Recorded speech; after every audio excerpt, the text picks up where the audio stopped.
I'm having trouble with my computer here. I don't know if it's me or it.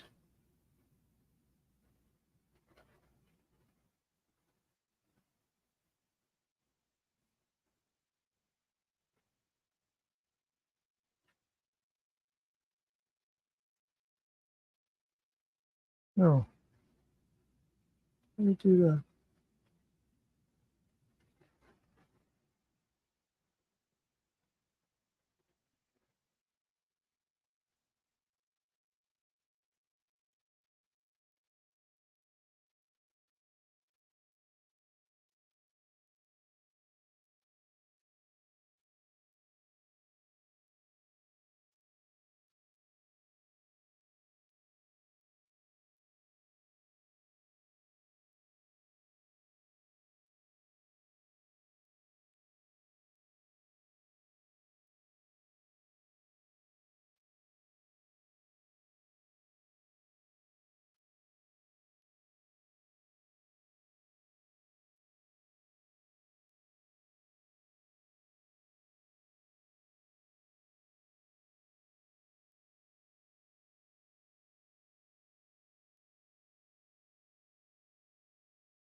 Okay.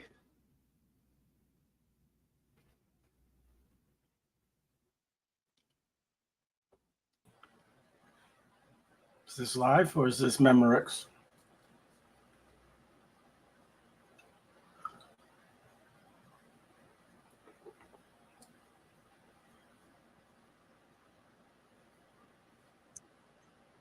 Hey, Ariel. What's going on, man? You there, Ariel? Yeah, you hear me or no? Yeah, I hear you. Okay. Don't start that. I Uh, just looked at my mute button again. If I mute it? uh,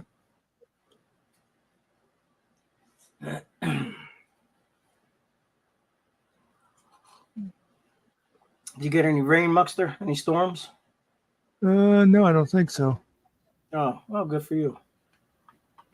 It rained all night over here. And I don't know if we're going to get anything. We may get some passing through showers in the afternoon for a little bit, but not nothing major.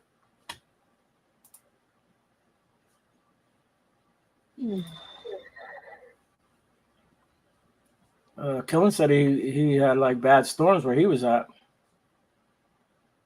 He was in this morning. He didn't know if his power was going to stay on or not. I saw the chat over there. Yeah. Looked like there were a few people in there in the Yeah, morning. Danny, Nerdy, Jammin, myself. Who else was here? Killen.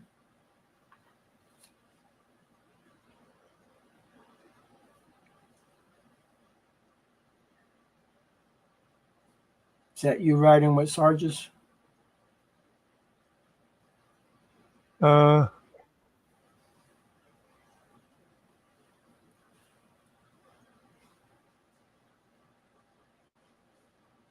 okay. How do you do that? Oh, he's over there. I'm looking. I'm thinking. I don't see him backstage. He's in He's YouTube in land. YouTube. Yeah, yeah. Okay. Okay. I was wondering what's Uh, going on. yeah.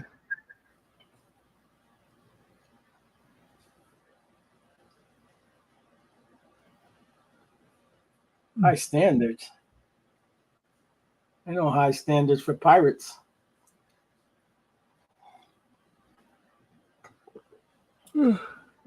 Oh, Did you start a new stream last night and go to bed, or did you stay up?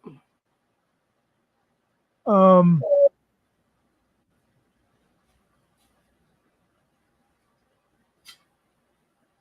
I think I started a new one, and then I finally got my sauerkraut soup. Yeah, I What you saw call it. it? I saw it. To- It's posted. Yeah. Yeah, finally got it. I was having trouble getting that, and I forget what else I was doing because I know I was up until like 6 o'clock or something. Oh wow. I saw it's 42 minutes long. I'll watch it, but Well, I was it is just a recipe. It is. not It's cooking. my They didn't show cooking it, or yeah. It's my sister and niece showing how to okay. make it. Yeah, I like those. Well, yeah, Now well, you do I'm eat that, told right? I don't. But Oh, I'm you said told you if didn't eat you sauerkraut, but I thought maybe you ate the soup. Maybe you like the no, soup. I'm Okay. told if you like sauerkraut, you'll love the soup. Yeah, I've made sauerkraut myself. The fermented sauerkraut. Oh, really? Yeah, yeah. We watched videos and we bought the thing and we've made. Well, I made it in a canning jar, a big one. No. You gotta burp it every now and then. But they sell like a clay jar that is just made for that, for fermenting. Yeah. Old school way. I guess they did it back hundreds of years. They did it like that. Well, my mother had a big clay crock she'd use for pickles. Okay. They never did to try sauerkraut. Yeah, there's videos out there show you how to do it, and that's what they use, clay jars.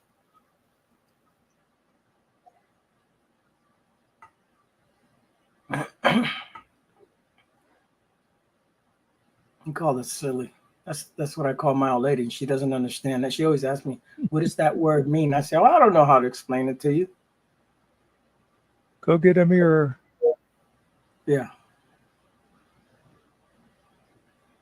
What does silly mean? Yeah.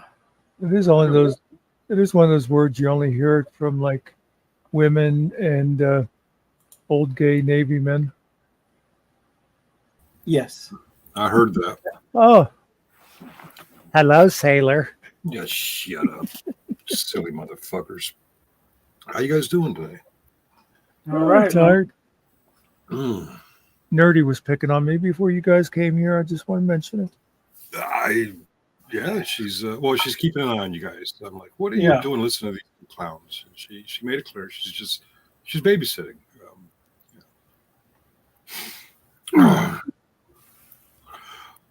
So I when's my restriction over? I don't know. I Couple more tried days, maybe? clicking on you today just to see if it would go, and it still. I don't think. Yeah, it just says you can't go live. It doesn't say until or anything. I'm thinking maybe Tuesday or Wednesday. I'm not sure. Well, right after the holidays. Hey, Muckster, the channel owner of the current stream. Are you okay if I add my sub channel to it? Oh yeah, no good. I'm going to do that. I had put it on for a while yesterday, and I think it was for one of those times when we were just sitting here doing nothing. Yeah. Okay, we are now streaming to both. So I'm guessing the videos I played last night were okay because you didn't get anything, right, Muckster? Oh yeah, I don't have any notices. They're just like little skits that they used to do on Saturday Night Live. Yeah. Will Ferrell, making fun of George Bush. I love those. He does them real good. Temporary home till we get Finkel's channel sorted. Oh. Guys, I joke about it, but it's really not all about me. Well, okay, it is. It is all about me. Don't Always mess. about Don't it, man. don't Why don't wouldn't mess it with be? our heads. I had an epiphany last night. Okay. Well, I hear There Tylenol's goes good the for that. show. There goes the show.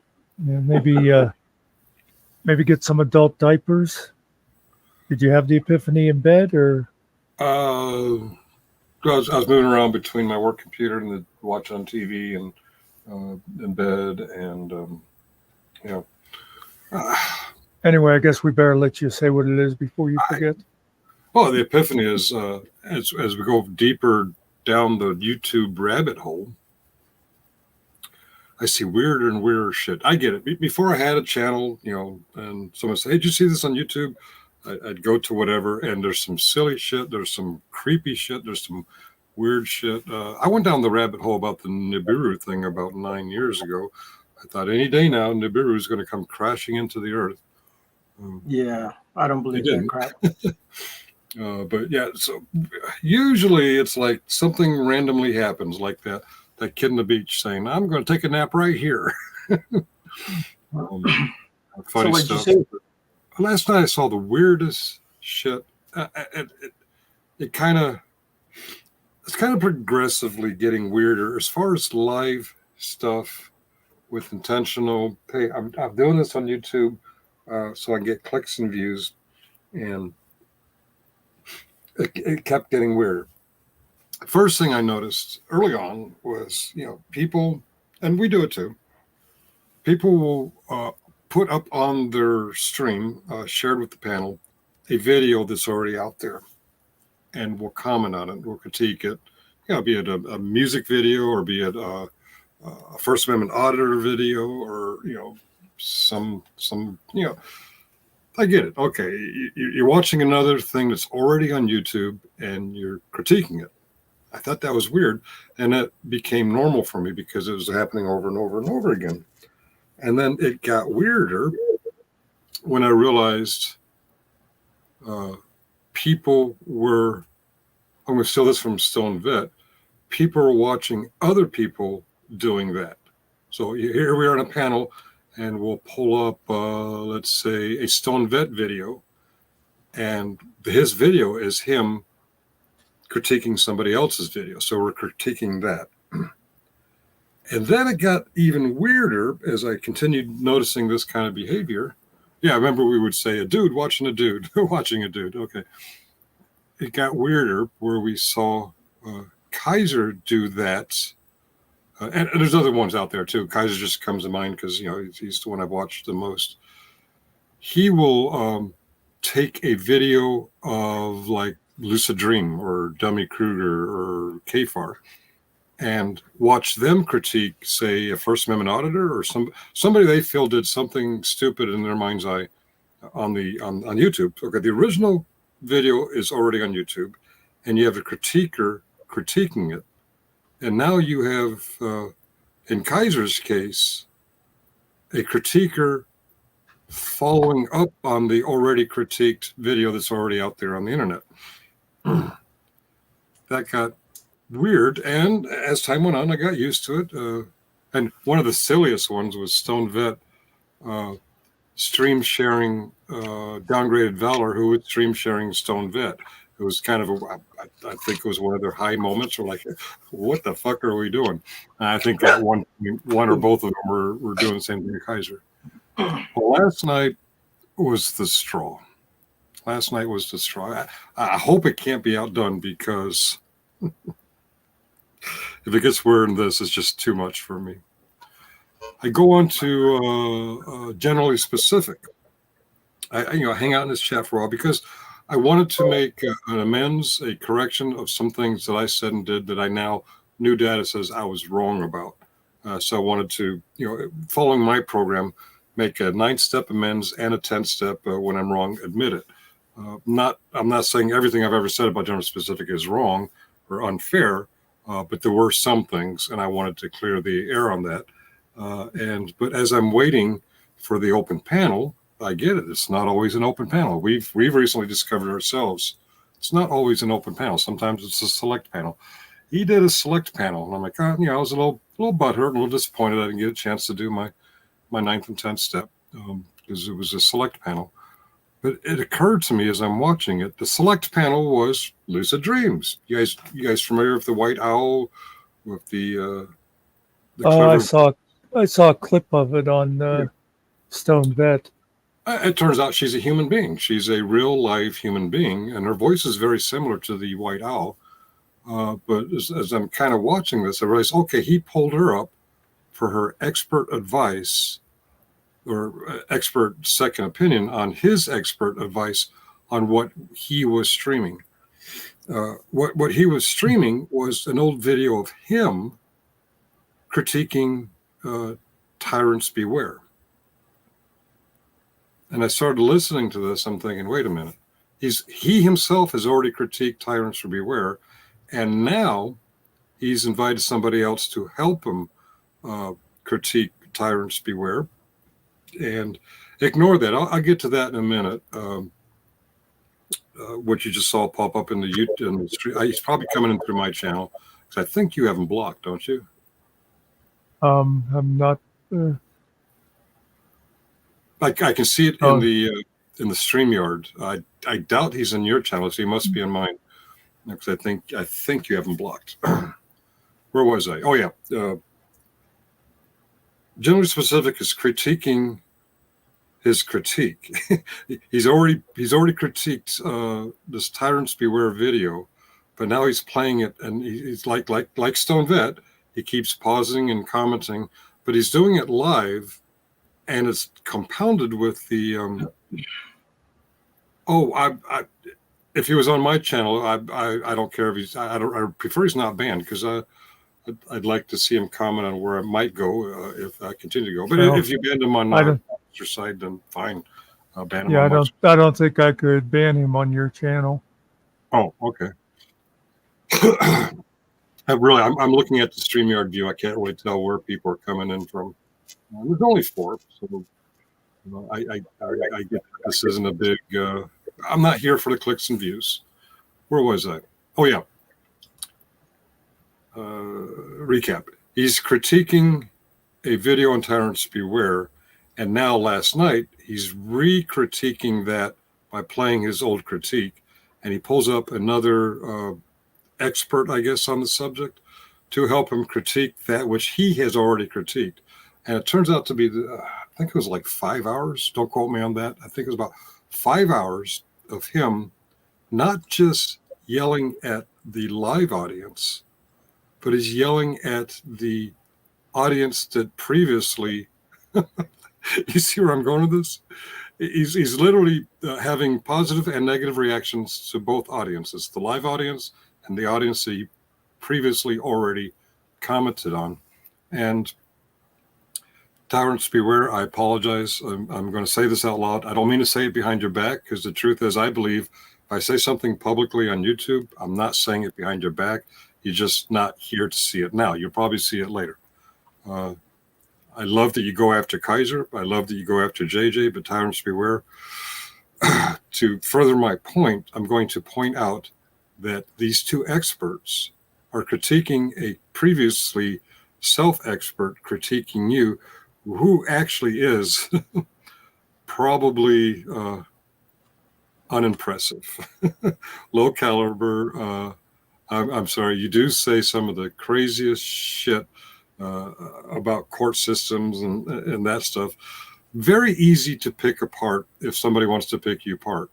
But what it takes to pick you apart is a double critique from the same person, adding on a second party to help that. And it turns out to be a 5-hour show, honestly, on Generally Specific, not wearing a thick enough helmet. I'm going to try and use his terminology.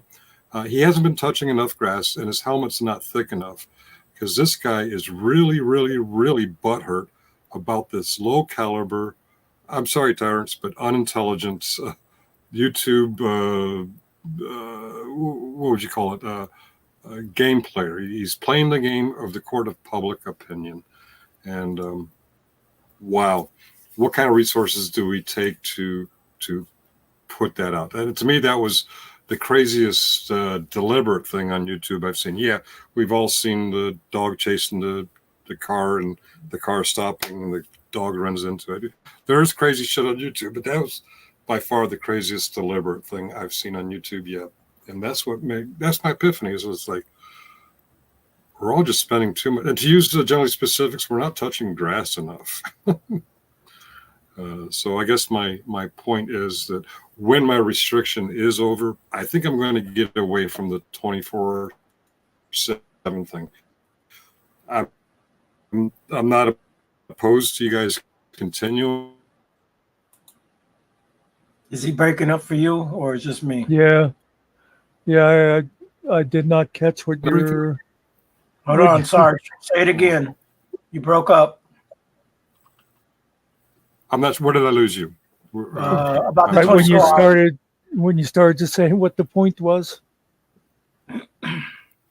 Holy shit, that was a while ago. It's about the 24 hours, not doing the 24 hours. Go ahead, man. Yeah. Yeah, I don't think I'm going to continue the 24/7 thing. You guys, you can do it if you want. You can do it on my channel. You can do it on Muckster's channel. You can do it on my sub channel. I'm not really concerned about that. But I think when I get involved and do a show, I'm going to be more targeted. And I think as of now, yeah, I get it. My mind might change. As of now, I'm going to do maybe a weekly or semi-weekly show where I'm critiquing other channels. My intention to critique the ones that I'm familiar with. Tyrants Beware. Yeah, that's Generally specific. For public safety. Stone Vet. Downgraded Valor. Master Sergeant Retired. Shiz happens. And when I do, I'm going to try to use their own language. Right now, fresh in my mind is the generally specific language. So a few things outside of my intended amends and admitting when I was wrong. Well, on that, where I've learned that we're taught, except when to do so would injure them or others, I realized that if I did get up there and I did make those amends, I would have injured generally specific because he didn't have his hard helmet on. He had his soft helmet on or no helmet at all. So yeah, he's not ready to hear those amends. So well, maybe I'll consider it another 6 months or so. But I don't know. I'm rambling. But on Master Sergeant RTL, I haven't seen it yet. But I've been hearing a lot that this is weird. Allegedly, he's tagged me in something from the Master Sergeant, not from the Vegas VIPs. Apparently, he's tagged me from the Master Sergeant RTL account. I haven't seen it. I haven't even seen the tagging.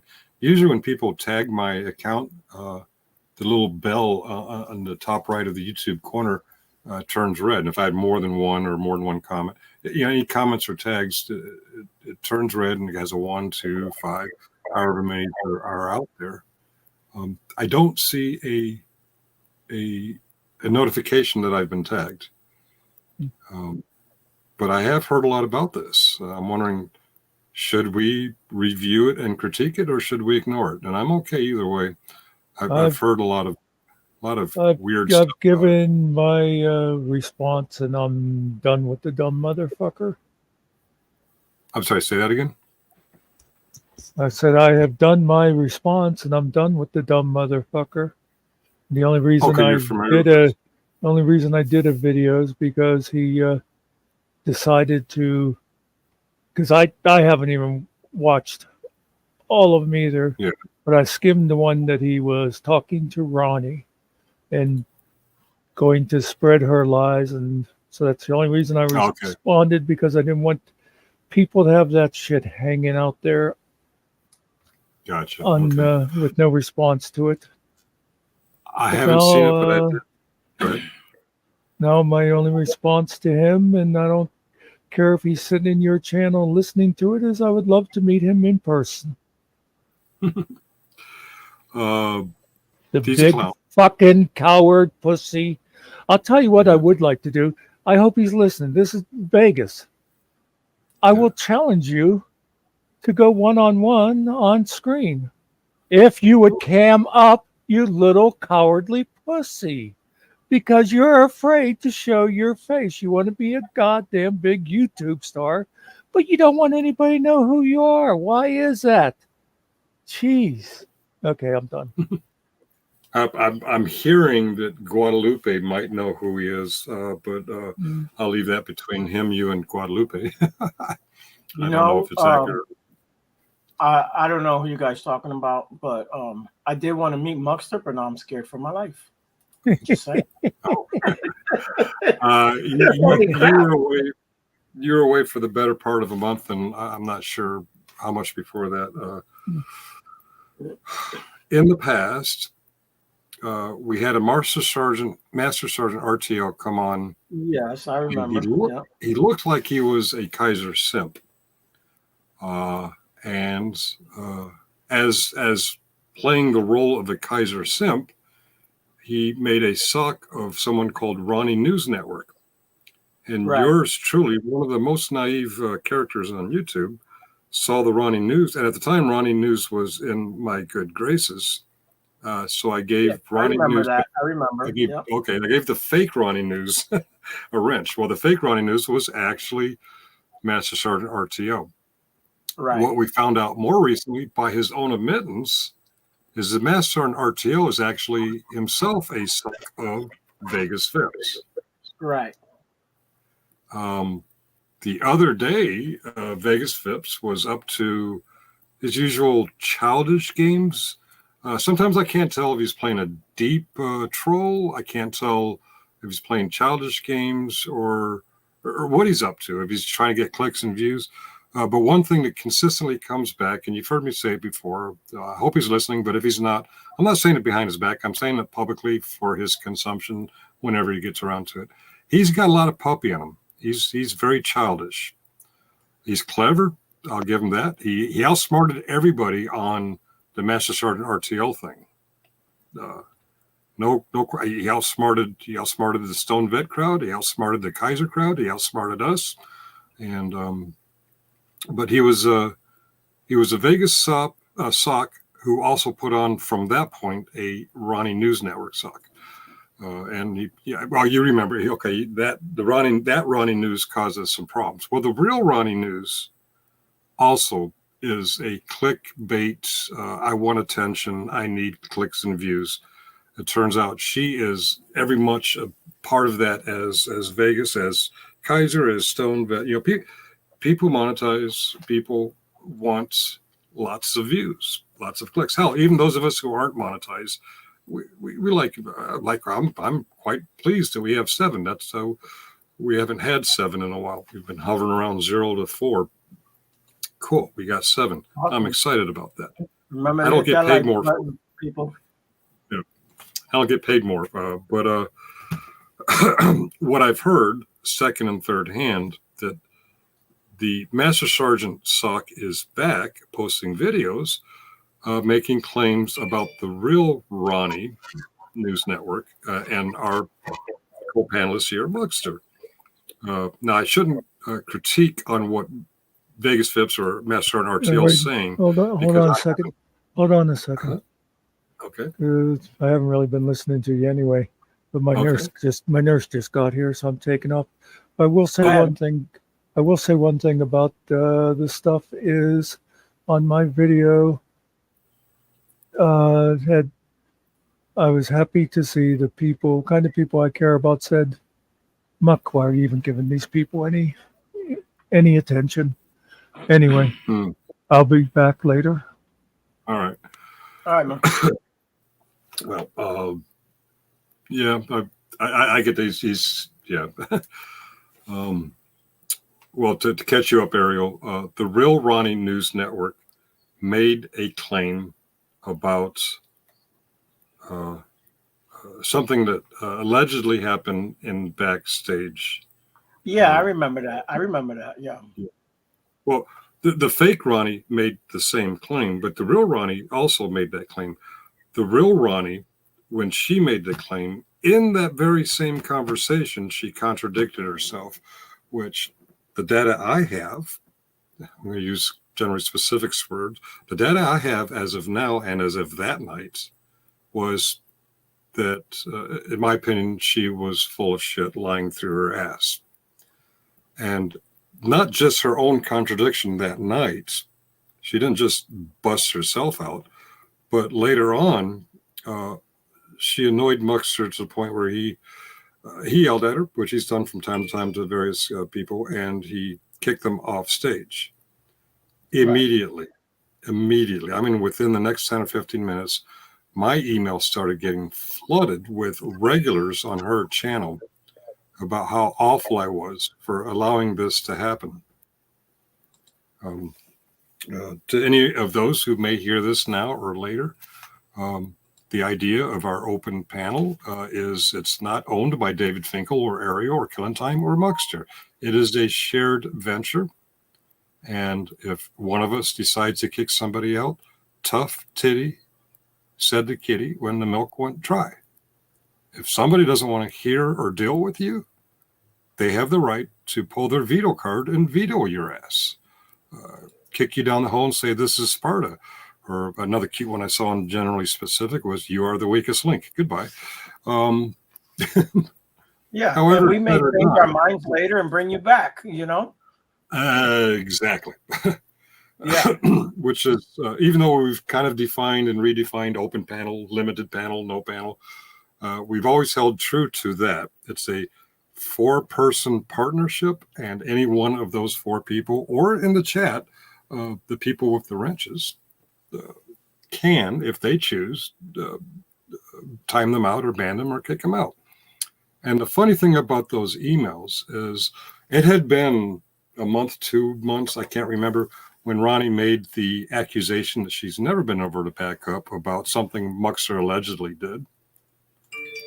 They started bringing that up again. Now, Ronnie had been back a few times, live panel and chat, without bringing that back up again. But here she is, playing that card and telling her audience that same bullshit, which further convinced me, yeah, a bullshit. You're reaching into I'm a victim card and playing it at will when your fifis are hurt, when your feelings are hurt.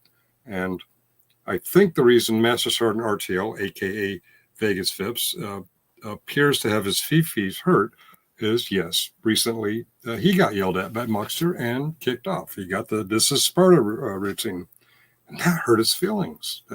I think he wants to feel like a champion because he fooled us all with the Master Sergeant RTL account. And by us all, I mean our side, Stone Vet side.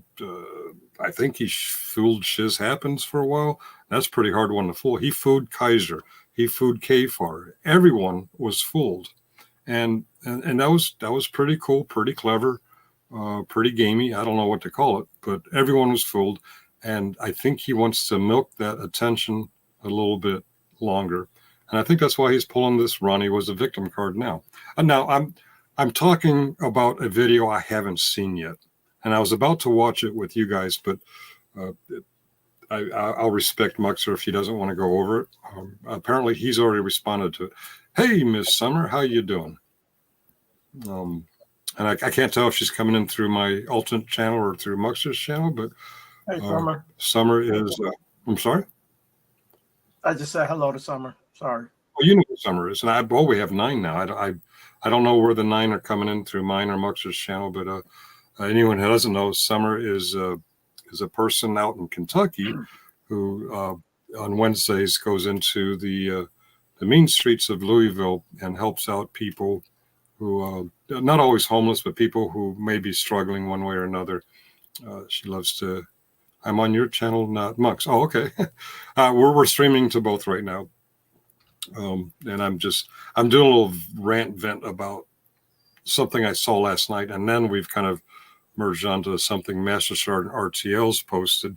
I haven't seen it yet, but I'm hearing he's tagged a lot of people. What confuses me is they're telling me he tagged me and my little bell. He didn't ring my bell. My little bell didn't light up. So I would have to actually go look it up. But my intention was to play it and for all of us to watch it for the first time together. But Muckster wasn't interested. Apparently he's already seen it and reacted to it. So I don't know if he was the target or if I was the target, but apparently, Master Sergeant RTL / Vegas Phipps, he tagged a lot of people who don't really have anything in common except for their people who may give him attention. Oh, he tagged you too. Yeah, he tagged me and talked about me. Oh, and the way we did Muckster. Okay, amongst Is that a typo or intentional? Yes, Muckster yelled at Summer the other day. I can't remember what about. Oh, yeah. Okay, I do remember. I remember the details now. We were talking about addiction and stuff. Yeah. Oh, yeah. That's right. Whether it was Oh, a disease you're or not. roboting. That's what it was. Okay. Well, anyway, I wanted to come up this morning. Is it still morning? No, it's almost noon. How about that? I wanted to come up and explain, one, I'm going to be stepping away from the 24/7 concept, and two, I'm going to start doing a series on some of the, I guess what I'm focused on right now is some of the childishness we see across YouTube.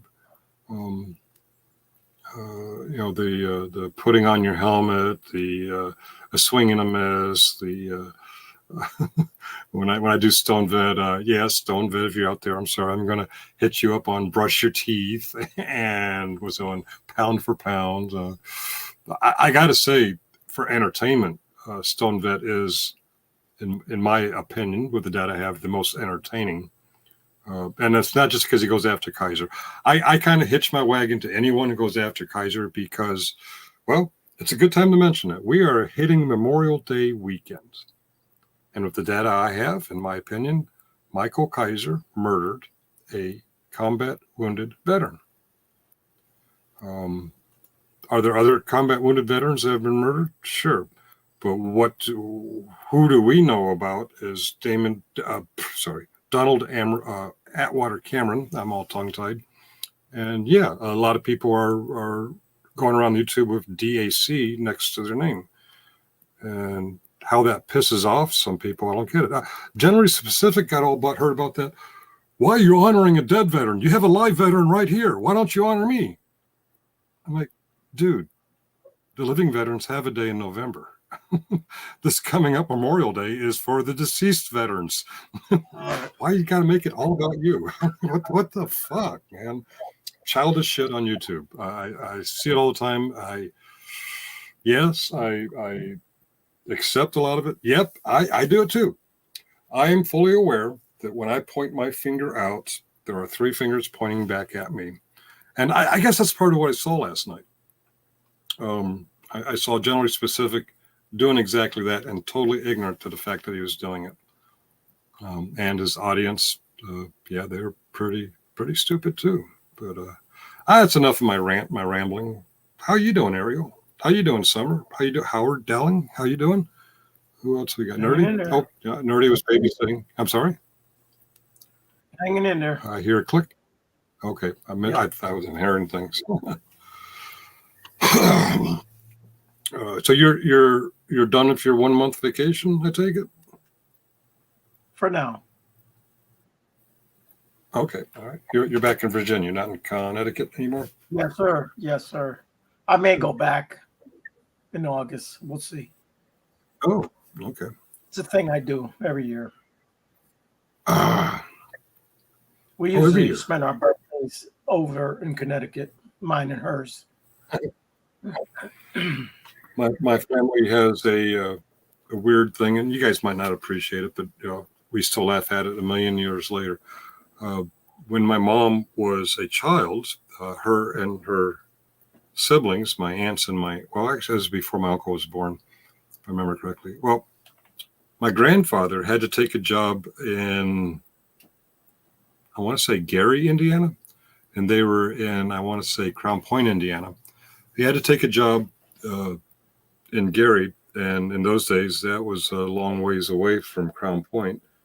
And the family can only get together on certain days, and Memorial Day weekend was one of them.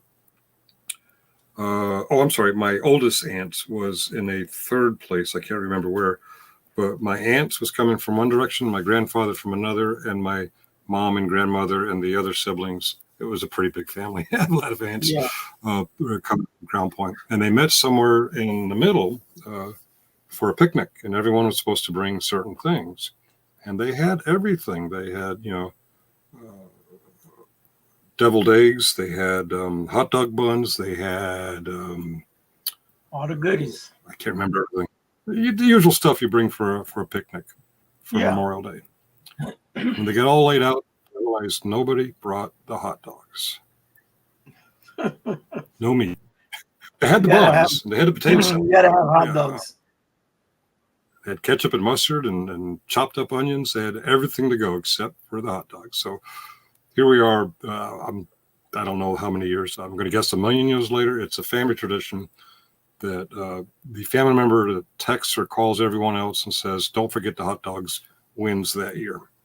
But we can't do it before Memorial Day. We got to wait till 12:01 a.m.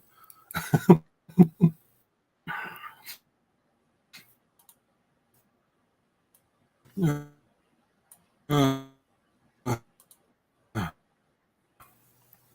don't know if you're breaking up. Oh, okay. Yeah, I'm gonna have to do a reboot when I go down. Yeah, I'm getting a message from Beyond, and yes, I would like to honor that. But right now, one of the parties involved is Muckster, who's got a visitor, so he can't do it right now. So, but yeah, I think it'd be a great day if we all did a huddle and discuss things further. Yeah. And we're back down to four. I think. This morning. I'm sorry. Killen had storms this morning going through. Killen. Yeah, he has storms, and apparently I keep fading out on my interweb, which means it's time for me to reboot my router, my repeater, my computer, and maybe stop running other programs in the background. In fact, I'm going to do that now, maybe come up in half hour, 45 minutes. What's 91? Oh, 91? No, it wasn't in 91 when my family did that. It was before I was born. My mom was a preteen or a teenager, I guess. But it's a story we retell every year. It's a family tradition. Don't forget the hot dogs. Right. Oh, even my kids are starting to say it. Not a party without the hot dogs. Well, I don't know. My uncle apparently came along later, and he always preferred hot dogs. But I guess another family story is they brought steaks for everyone, and for my uncle, they brought hot dogs. And when it was time to eat, my uncle got all pouty, like, "I wanted a steak." He was a hot dog lover. I don't know, maybe because he grew up with "Don't forget the hot dogs." I don't know. But it's 11:42. I'm going to log off. I'm going to reboot everything. I'm going to come back about 12:30, about 45 minutes, and maybe Muckster's visit will be over and we can do a huddle. I don't know. But yeah, it is on the agenda. Sometime the four of us will huddle. We can never seem to get together, but we will. All right. I'm out, guys. And audiences, see y'all later. Oh, when I come back in 45 minutes, if we do the huddle, we won't be online, but we'll figure that out when we get there. All right. Cheerio. Yeah.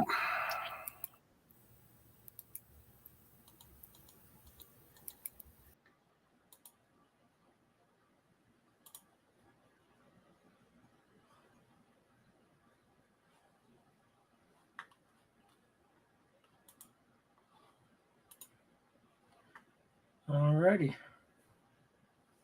I'm still here.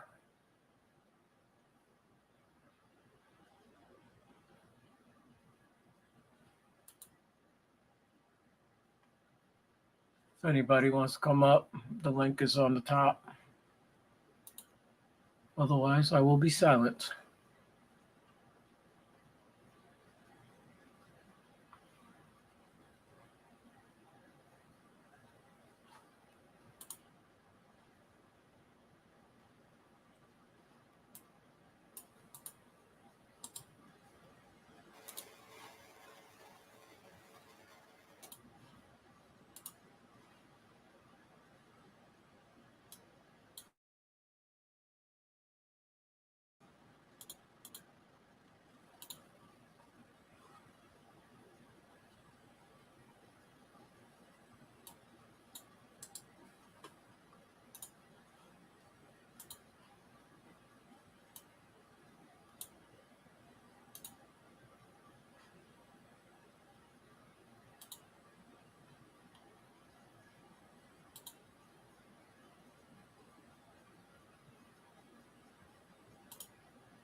How's it going, Howard?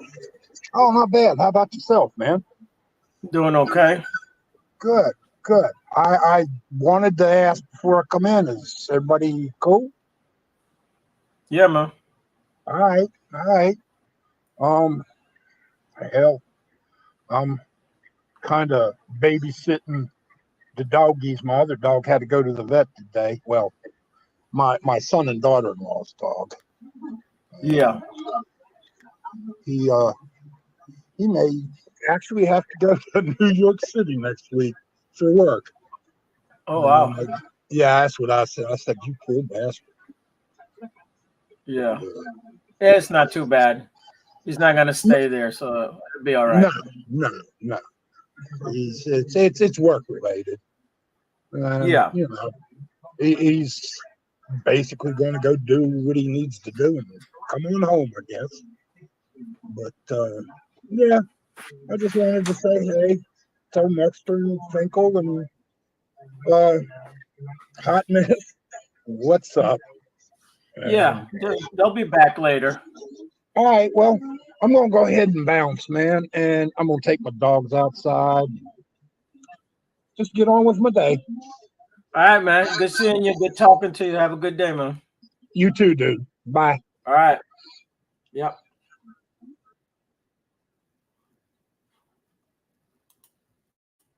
Anybody else want to come up? You're more than welcome.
is nothing wrong with your television set.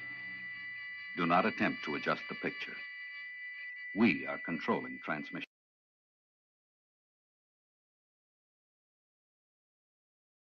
Hello, everybody. Happy Mother's Day.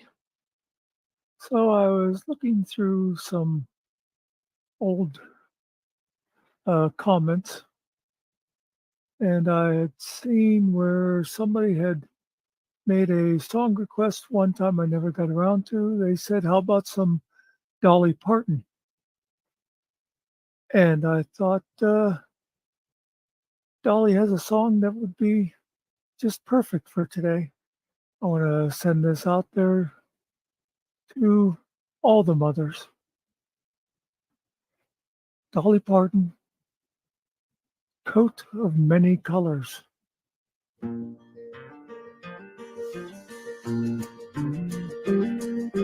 Back through the years, I go wandering once again, back to the seasons of my youth.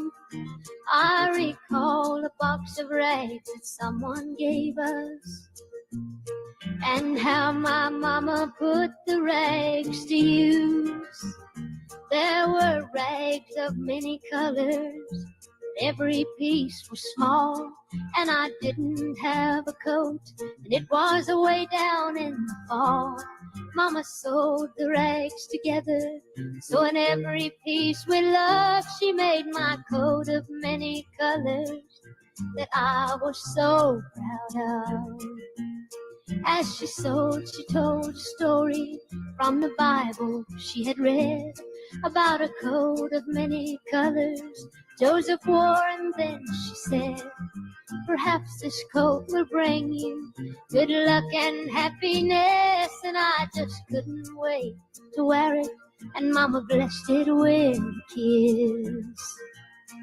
My coat of many colors that my mama made for me, made only from rags, but I wore it so proudly.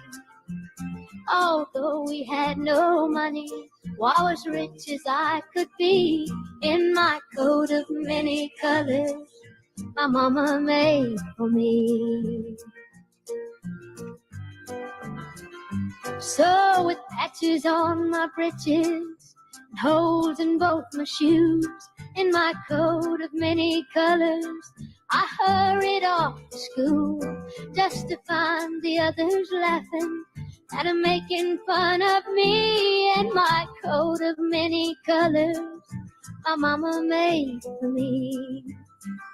And oh, I couldn't understand it, for I felt I was rich, and I told them all the love my mama sewed in every stitch, and I told them all the story Mama told me why she sewed, and how my coat of many colors was worth more than all their clothes.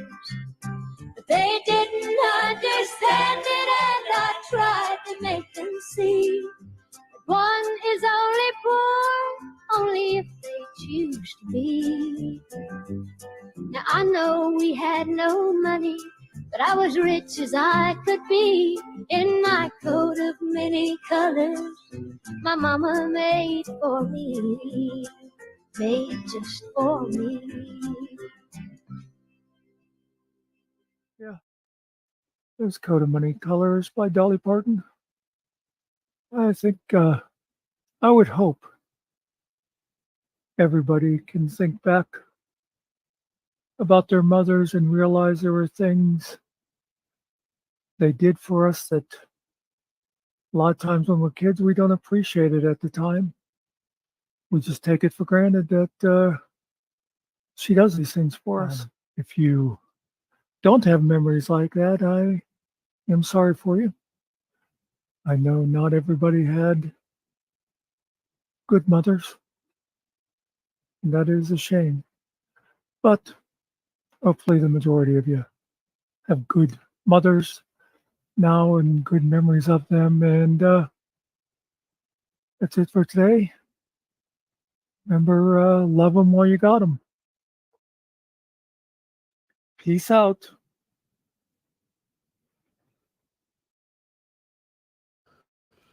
You may say I'm a dreamer, but I'm not the only one. I hope. So I thought I'd start something different and make it a regular uh, thing. Is discussing one particular song, and maybe I'll do this with movies too. But obviously, with the movie, I'm not going to be able to sit down and do a 2-hour movie. It would have to be something that we all know. And actually, now the more I talk about it, it seems like a bad idea. That would be good if we did geez, I forget what it's called now. But the chat thing on here. My family knows what I'm talking about. We're discussing putting one together to talk about my mother.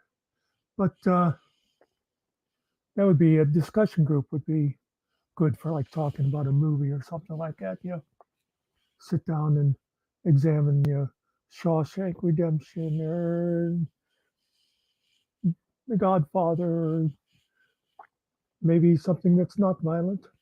Anyway, but songs, I thought I could play the song. We could listen it together, and I might pause and talk about parts. And obviously, you won't be able to give immediate feedback, but if you have anything you want to say in comments, do that. And I was also thinking if you want to suggest a song to me, Who's this guy? feel free. Maybe a song I'm that has not a sure who meaning this for is. you, or Seems familiar, vaguely. just whatever. As I did watch a couple of videos while I was away, and apparently he's an international criminal. I haven't lately. I used to watch. I'm sorry, what these- was that? You ever International seen people do reaction videos International where they'll criminal. listen to yeah. a song they never heard before, and mostly it's sort of younger people listening to like old music, but I am streaming to both. Okay. But anyway, if someone wants to recommend a song, if I've never From stage. Okay, he's still there if we want to bring him back up. And if he comes back, his channel, let him do what he wishes. Right. He had just started that back up just a few minutes ago because it was just the background showing for a while. All right. I'm going to share something with the audience. Share screen. And I got 2 of these. And both of them, although unlike previous privacy strikes, this one doesn't name who complained it. IB's here. Hello, Richard Fulmer. This privacy strike, not privacy strike, this suggestion that there's a privacy issue. Both of them are, I'm not sharing. I do this so much. All right. Both of them are the links to videos that feature JJ Scarborough. I don't know if he's the one that complained because it doesn't actually show me who did it, but it is somewhere in Kentucky, there's an ethics committee. So basically, I replied to YouTube, thank you for the awareness of this complaint. There is no PII posted. That's one requirement. And everything and everyone shown is public information. I got 2 of these emails today. Again, neither one of them say it's from JJ. But usually YouTube won't react to a privacy issue unless it's coming from the person who feels that their privacy is Violated. So unless I'm otherwise informed that it was somebody else, I'm going to assume with the current data I have that somebody's little butthurt that his ugly face was put on the YouTube. Again, there's no phone numbers, no social security numbers, no birth dates. It's just a public figure and some of his activity in public. Nothing private at all.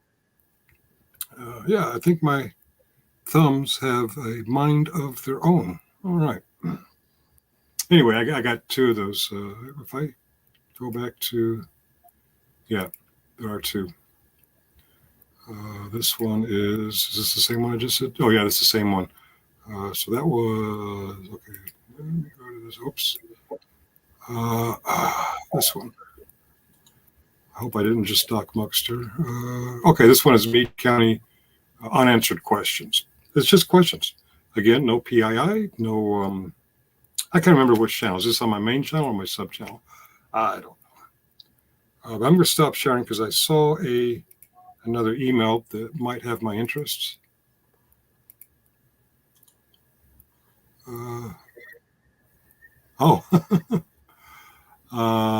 Apparently we got a video cannot be seen or monetized. I don't know. Is that this one or is this a previous one? I don't know. No, I think it's previous one. It's Okay. if it's the same email I got, it's a song Yeah. that I'm not familiar with. Yeah, it looks like he sent it to the whole team. Copyright Gmail. Yeah. Okay, that looks like a music owner or content owner.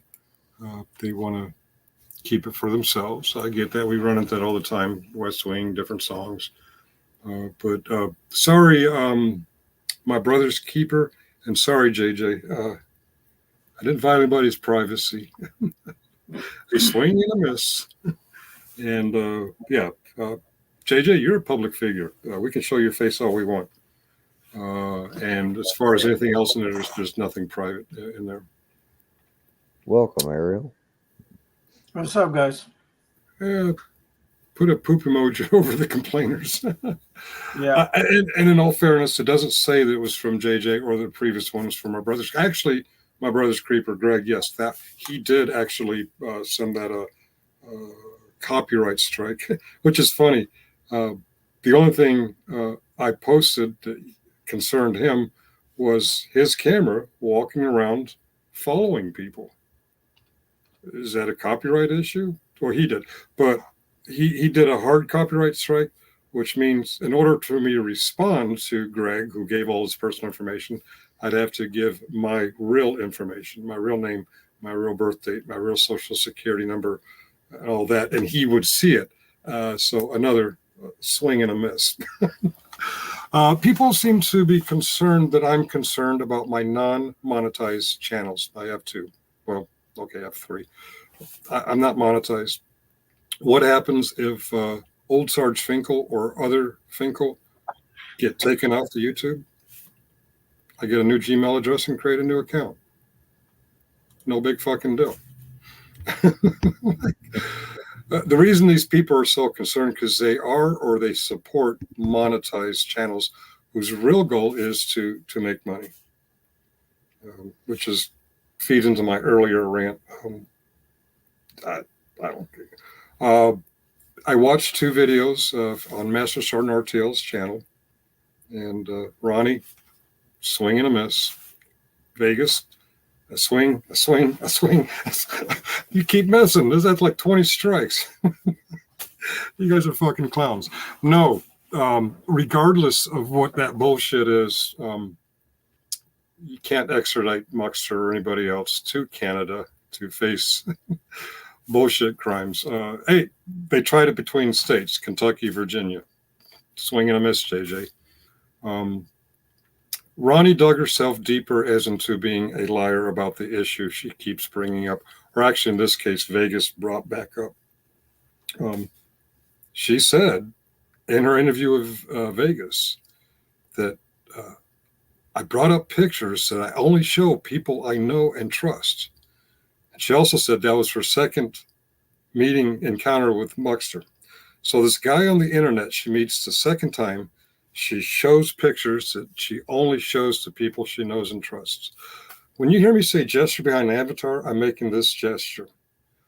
It's just another way of saying bullshit. Quit jerking people off. Come on. And Vegas, yeah, I get it. You're trying to get attention because you have a monetized channel and you want clicks and views. I get it. I get it. It's childish, but hey, whatever. some people's kids, right? What else struck me about those two videos? One was like 15 minutes. The other one was like 5 minutes. That's 20 minutes of my life I'll never get back. The people are playing a game of public opinion on YouTube. None of this shit's legal. I'm not going to Meade County for extortion or intimidating witnesses, or my channel's not getting taken down because I showed JJ's face and shared publicly accessible information. Muckster's not going to jail in Canada. And generally specific, while we're on this topic, you're not going to sue for public safety for saying you have PTSD. I'm saying you have PTSD. Granted, I'm not a doctor. I'm not a psychiatrist. I'm not qualified to make the diagnosis PTSD. But as a person with PTSD and having been through classes, I'm going to opinionate that you have PTSD. Speaking of PTSD, Ronnie, no, you don't have it. Is it possible you have it and just aren't diagnosed and treated? That's possible. I doubt it, but clearly, as you speak to Vegas about your PTSD, it's either bullshit or you haven't gotten help for it and haven't gotten a little education on the subject. Which brings me back to generally specific. An accusation that you have PTSD is not an insult. More people haven't than realize it. It's actually an offer for you to identify it and get help. Okay. I'm going to bring back up Muckster's thing, his playback, and we're going to go have a team huddle. We will be back, or maybe, I don't know, unless Muckster yells at us all and kicks us off. All right, cheerio. Song is about him saying we could be much happier living for today and just being nice to each other and living simply and 50. Final chorus. You may say I'm a dreamer. You may say that I'm a dreamer, I'm not the but I'm not the only one.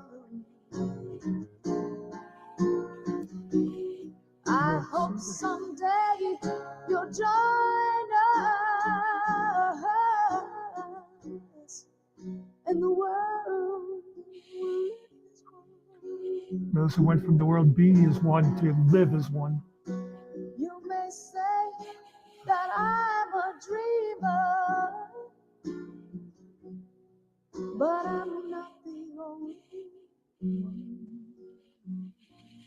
one. I hope someday you'll join us and the world will live as one.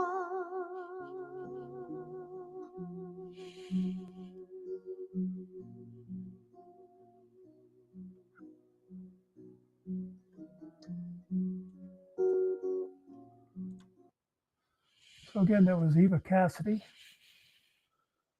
If you like the way she sang, look up some more. She does a great Over the Rainbow. Let's see if trying to see if I happen to have, if it's showing any more of her songs over here. She has that one Stevie Nicks song. Let's see. Yeah, she does What a Wonderful World, Ain't No Sunshine, Fields of Gold. That she does a beautiful job with that. But yeah, she's got a lot of songs up there. Anyway, so again, like I said, it was always one of my favorite songs. I like the idealistic quality to it. I certainly have never lived up to the song, but I think we all try to be better people. I think we can all take a little something from that song and So hey, if you thought this was interesting at all, let me know. I'll do more. Like I said, feel free to suggest a song to see what I have to say about it. And not sure what else, but peace out.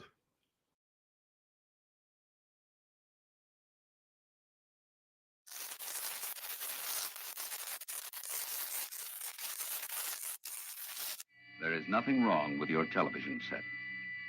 Do not attempt to adjust the picture. We are controlling transmission.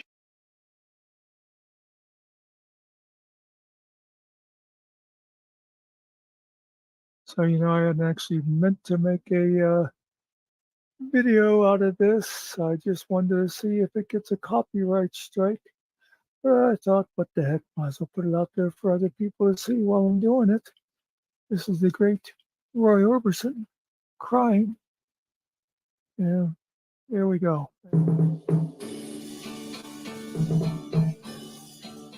I was all right for a while. I could smile for a while. But I saw you last night. You held my hand so tight as you stopped to say hello. Oh, you wished me well.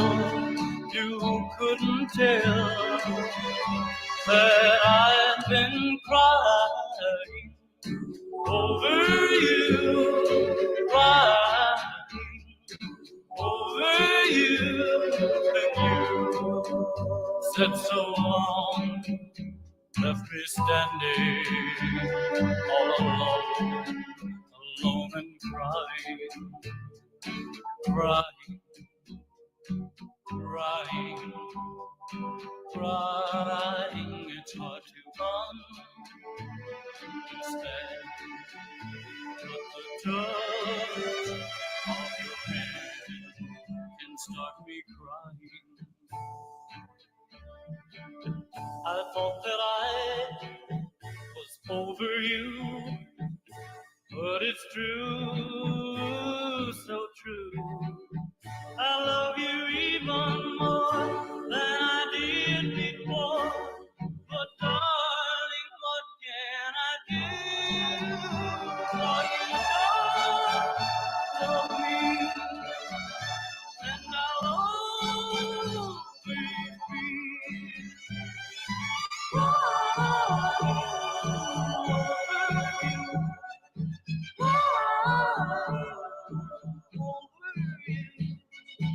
Yes, now you're gone, and from this moment on, I'll be crying, crying, crying, crying, and crying. Yeah.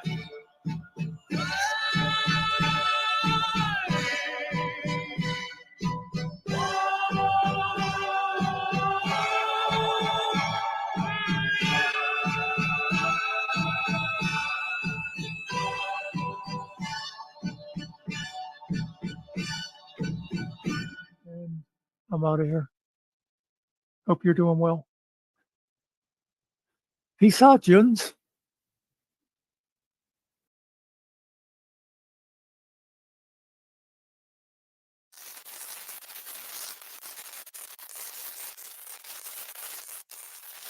There is nothing wrong with your television set. Do not attempt to adjust the picture. We are controlling transmission. Hello, everybody. I'm in the mood for some music, and I dug back into the memory banks for one that I used to really like. And I may actually have done this one before, I don't remember, but what the heck. This is a song that I remember back in college we used to like to debate the meaning of it. If you've never heard it, listen close to the words and you'll know what I mean. But I know depending on who you were and what you were studying and so forth, you might have thought it either was talking about religion or talking about mythology, or maybe it was Chaucer, or maybe you just thought it was nonsense, or somebody wrote it when they were high. I never could decide myself. I was never that good at figuring out poetic imagery, but doesn't matter. I like the song. So here is Procol Harum, A Wider Shade of Pale, and I really like this version that was done with this orchestra.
We skip the light and angle, turn cartwheels across the floor. I was feeling kind of seasick,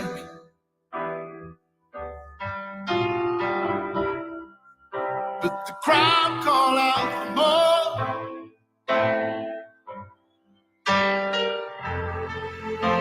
The room was humming harder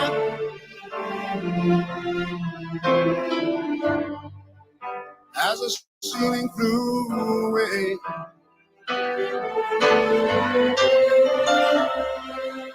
When we called out for another drink,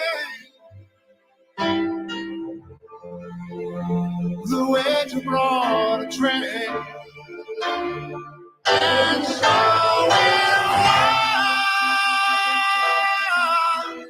the later, as the miller told his tale,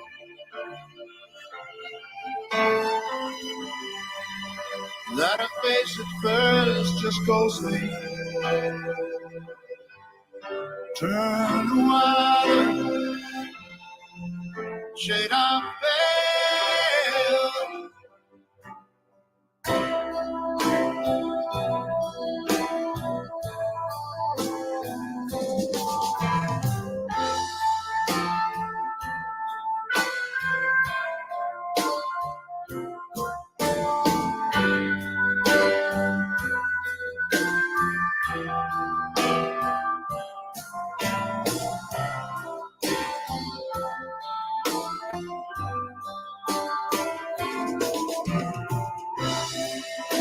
She said there is no reason, and the truth is plain to see,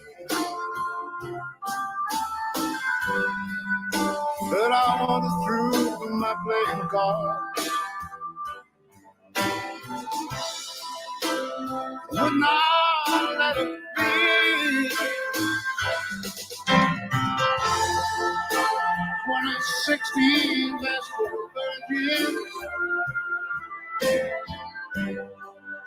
We're leaving for the coast. Oh, no,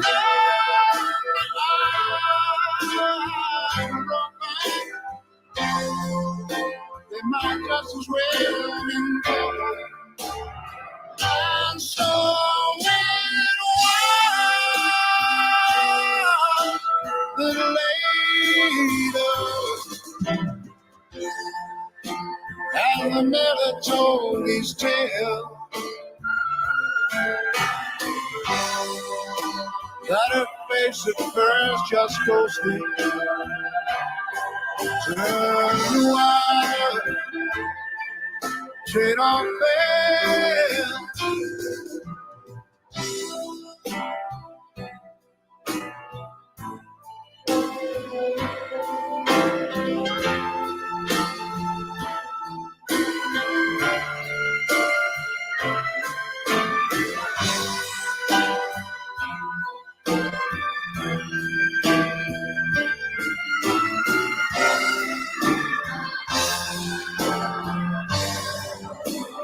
And so it was later, and the miller told his tale. That her face at first just ghosted, turned wild, shade on pale.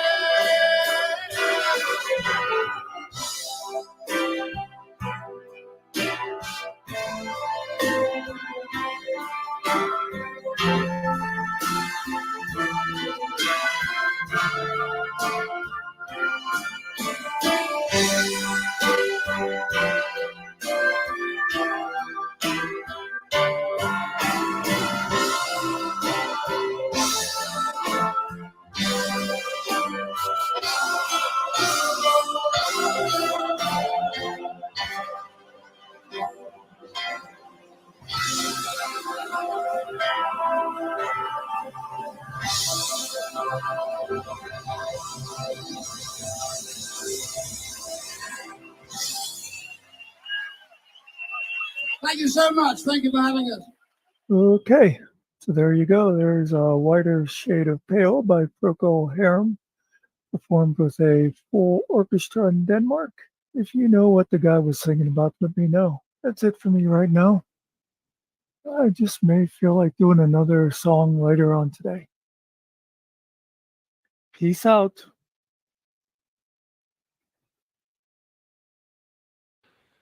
Oh, Lord, it's hard to be humble when you're perfect in every way. I can't wait to look in the mirror. I get better looking each day.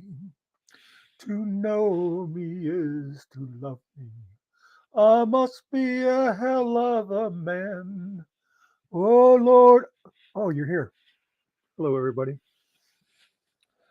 So, sorry. Had a peanut stuck in my tooth. As the title should say, this is my Grammy wrap up. And I haven't watched the Grammys yet, so I can't do a whole lot of rapping. But what I can do is talk about music, which we do every Tuesday at noon over on the Finkel channel, the Muckster Finkel Music Show. Do you like that? That little smooth transition into a plug there? Shut up. Anyway, something I have, I just scared myself. I looked down at my webcam and it's not on. I thought I forgot to turn the camera on. Anyway, I record this on my phone. So where was I? Music. I was talking about this with some people the other day about music and its importance in our lives. And first off, something that amazes me is, do you know there are people in the world who don't feel any connection to music? I mean, how is it possible? It's really not natural. Um, I feel like, you know, I will, I will joke at some people for their music taste, but really, I don't think it matters what kind of music you like. Whether it be country, rap, rock, easily listening, uh, symphony, opera, classical, which I guess is symphony, show tunes. Pretty much anything's fine except, of course, for death metal and insane clown posse. Um, but, you know, you like what you like. It's like any other art. And certain things touch people different ways. And even the same song can mean different things to different people. You know, I might hear a song and it'll make me smile because I'll remember a friend in college who this was their favorite song. Somebody else might hear the same song and start to cry because it was their father's favorite song and he's now dead. You know what I mean? Or a lot of times it'll just take you to a certain time in your life, or even the first time people hear a song, you can interpret the words different ways. So, yeah, I really don't understand people who don't have some connection to music. You know, I've said before, I like all different kinds. I have my preferences. Like, you know, if I was going to pick one type of music, I always go back to the early 70s, which is natural. That's like my high school years and stuff. And I especially like the singer songwriters like Harry Chapin, Jim Croce, James Taylor, um, and on and on and on. But, oh, Dan Fogelberg. Seems like a lot of people don't know Dan Fogelberg. If you never listened to Dan Fogelberg, go find him. Um, Leader of the band, off the top of my head, great song. Uh, so yeah, but I also, it's like I told Finkel the other day. We have a music show every Tuesdays at noon, um, and it's sponsored by Magnifying Glass. When you need to get closer, get a magnifying glass. Uh, you mean that wasn't subtle?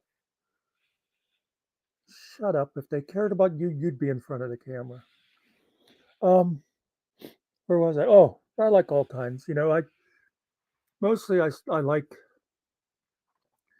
60s on up, and not the real early 60s because the early 60s was still mostly 50s. And there's good stuff in the 50s, there's good stuff in the 40s, the 30s, whatever. But just as a whole, the 50s didn't grab me too much. And once the 60s got going, and you had 60s rock and roll, which you can't talk about without the Beatles. You also have the Rolling Stones, the Who, and a lot of other English bands. It does seem like the first big, the great bands you think of for the '60s is mostly all British because they invaded. But then again, of course, we had like the Beach Boys and stuff. Um, it's for and I really like also the folk and folk rock of that time and later. You know, another one for you kiddies. If you had never listened to them, go find the Mamas and the Papas. One of the best harmonizing groups ever. Uh, and Cass Elliot, man, she could wail. But there was a lot of other. I mean, you have like the granddaddies of folk, like Pete Seeger, and then Bob Dylan and that. But like I said, '70s. I've even come to like some of the disco, but don't quote me on that. And '80s, there's good stuff there. Um, and this is all off the top of my head, so when I mention stuff, you're gonna go, "Well, you're gonna mention the '80s without mentioning these?" But I when I think of the '80s, right off, I think of like uh, Madonna, Cyndi Lauper. Didn't she have a great voice? Um, Go Go's '80s. You know who I just thought of yesterday, and I went looking for songwriters. I hadn't thought of them in a long time. Is 10,000 Maniacs. I remember they had that song, like, What's the Matter Here? Wasn't that how it went? That was really good. And of course, the '90s and the thousands. Um, anyway, and right up to today, there's some good stuff out there. But again, I just keep coming back to this thing of how could there be people who are not in some way touched by some kind of music? Because it's an instinctual thing. How many times have you seen in real life or now on videos people love, you know, a kid born today will not know what it's like to not be on camera at all times because now that we all carry them in our pockets, everything is videoed. But, you'll see some toddler who has just learned to stand for more than a minute without falling over, and music will come on, and you see them there shaking their butt and stuff. It's obviously an instinct. It's hitting something inside the person. So, I don't know. If you're one of those people who can't connect to music at all, I'm not sure I want to know you. But, hey, once again, I started this video out not knowing what I was going to talk about, but I thought it came out rather well, don't you? Shall I finish my song? I can't wait to look in the mirror. I get better looking each day. To know me is to love me. Peace out. I must be a hell of a man. Well, 85. It had like Kevin Kline, Kevin Costner, uh, Danny Glover, you know. But it I liked it because it's sort of like they were doing redoing kind of a '50s style western, but they updated. And it was like a fun one. And it was the kind of classic tale of having to beat the bad guys that in town. Before I get off westerns, you can't get off the westerns without talking about like old Jimmy Stewart movies and Randolph Scott and Audie Murphy, the greats. But let's move on because there's a lot to, just skipping down my list. One thing I wanted to mention quick is silent movies. Now, of course, I don't think any of us have watched a lot of silent movies, but I wanted to mention, yeah, I watched some. And when you talk about the greats of silent movies, people are going to always say Charlie Chaplin, and of course he was brilliant. And Laurel and Hardy, although I think they got better once they could do sound. But if you ever want to delve into silent movies, my favorite was Harold Lloyd. I just thought he was a little special. Well, comedy, it's another category you could just spend a lot of time talking about.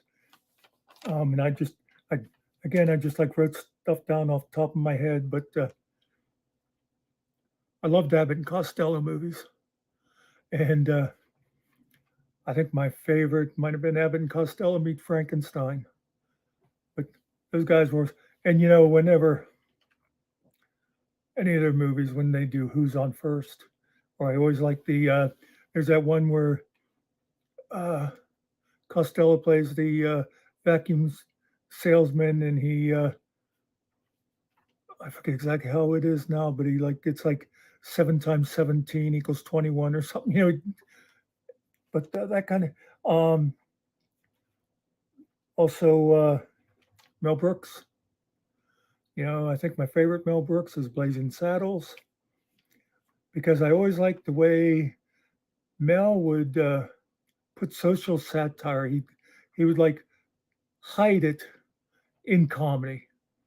But that movie had a lot of it made fun of like racism and stuff.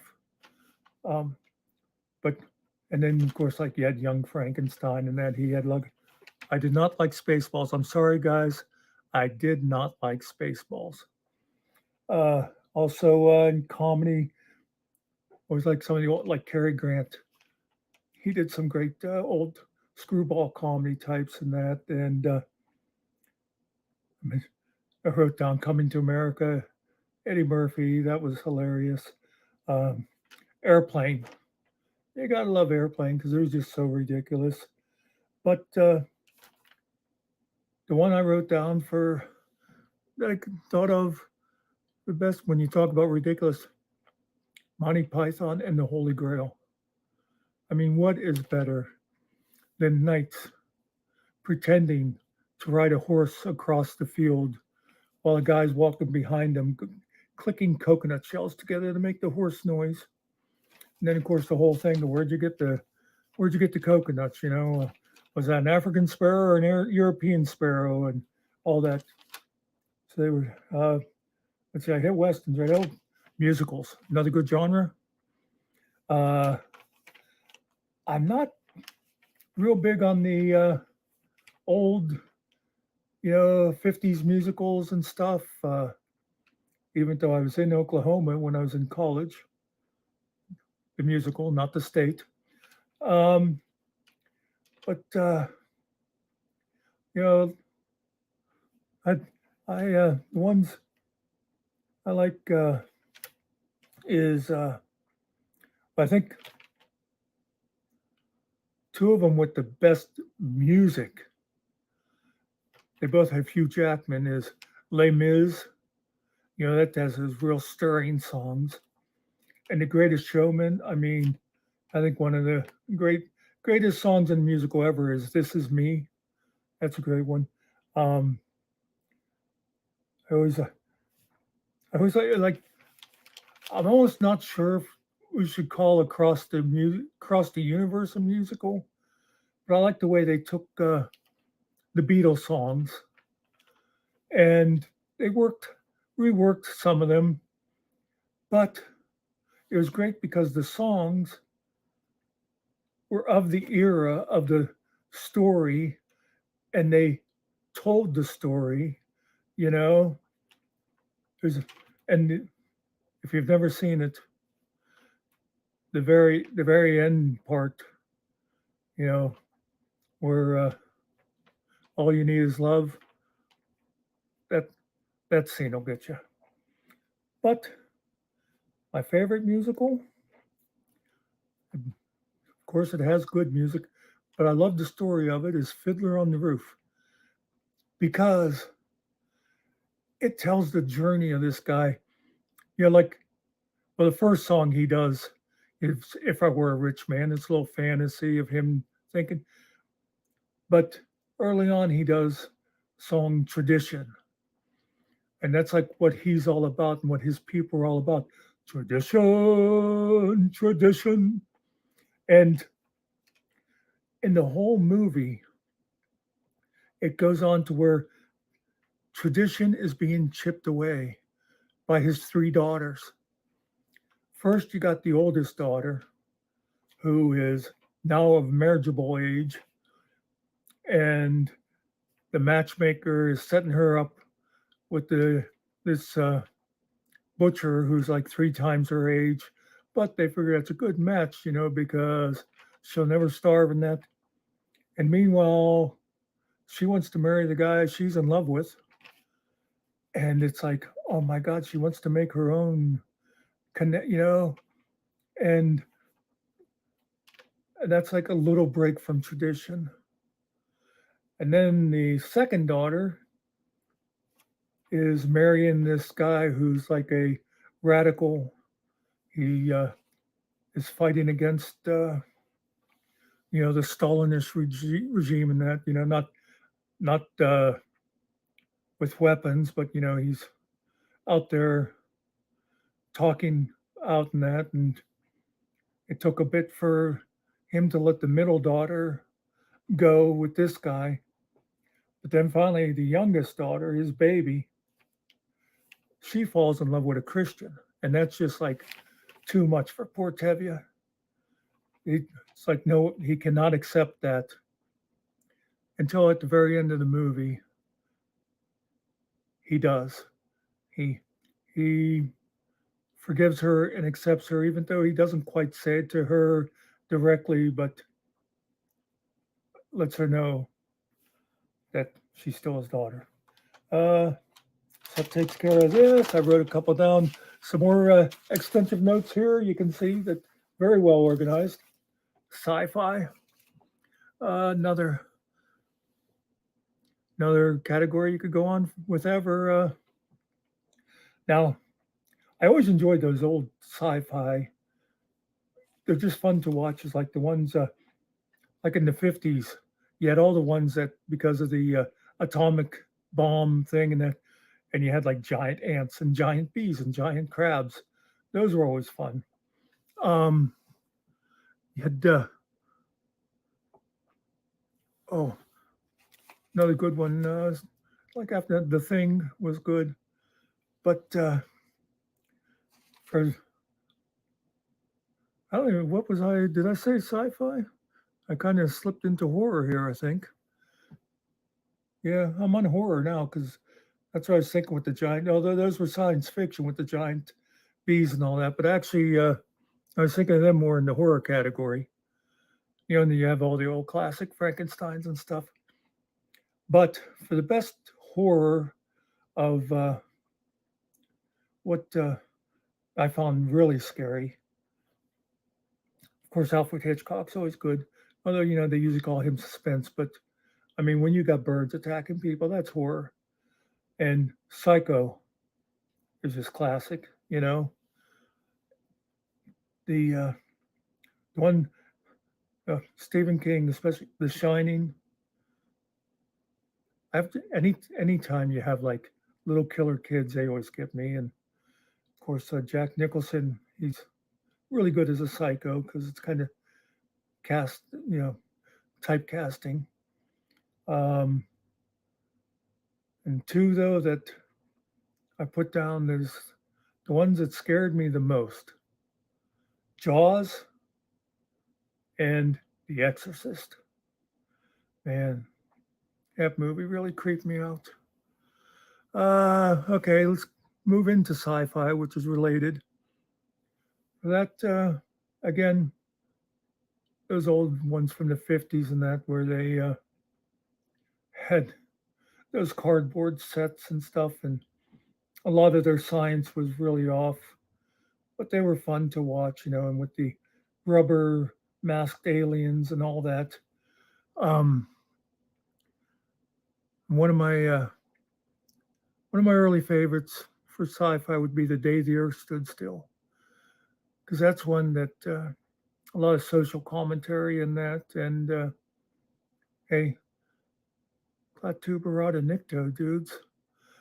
Uh, Also, a little more modern one I like that just a lot of fun. Galaxy Quest.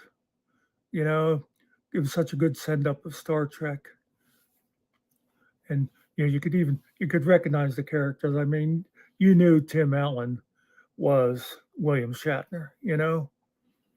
And I always liked in there was like I forget the one character's name, Guy.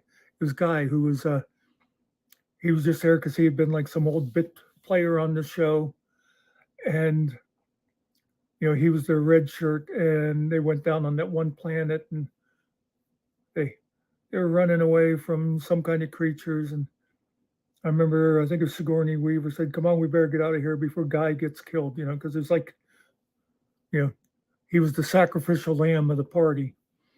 Uh, but also, okay, ID4, one of my favorites. I rewatch that all the time.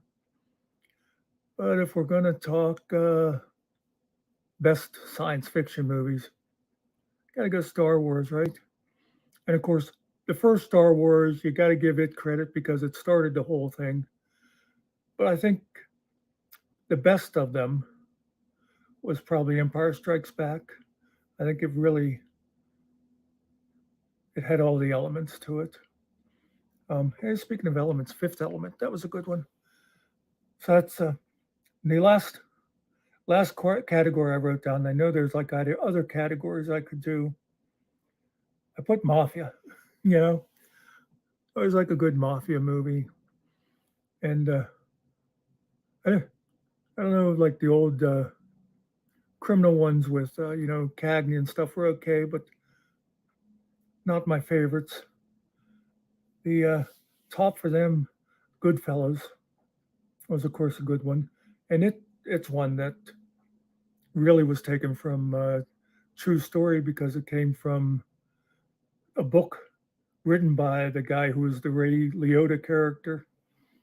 But you know what the best has got to be? Godfather. And again, similar to with Star Wars, you got to give the first one credit, Godfather, because it really started a lot. It had all the imitators that came after it. And of course, it was from Mario Puzo's book. But when you look at them objectively, I think Godfather 2 was the best, just the best mafia movie of all time.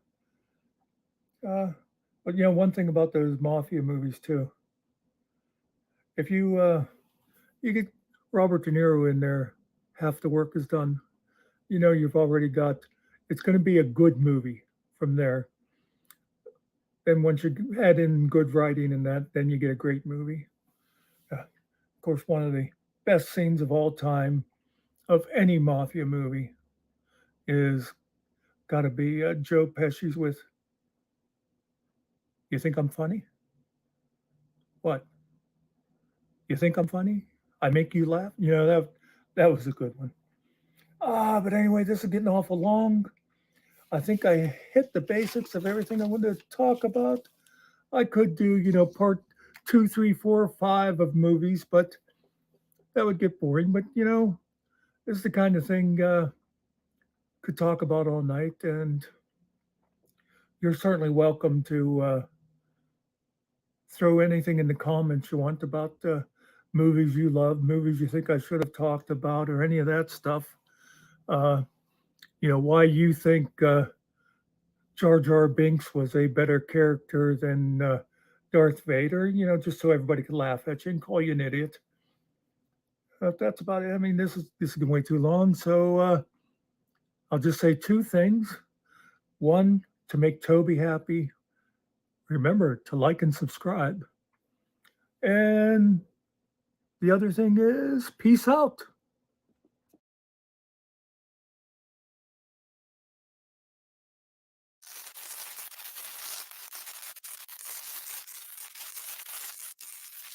There is nothing wrong with your television set. Do not attempt to adjust the picture. We are controlling transmission. Hello, guys and gals.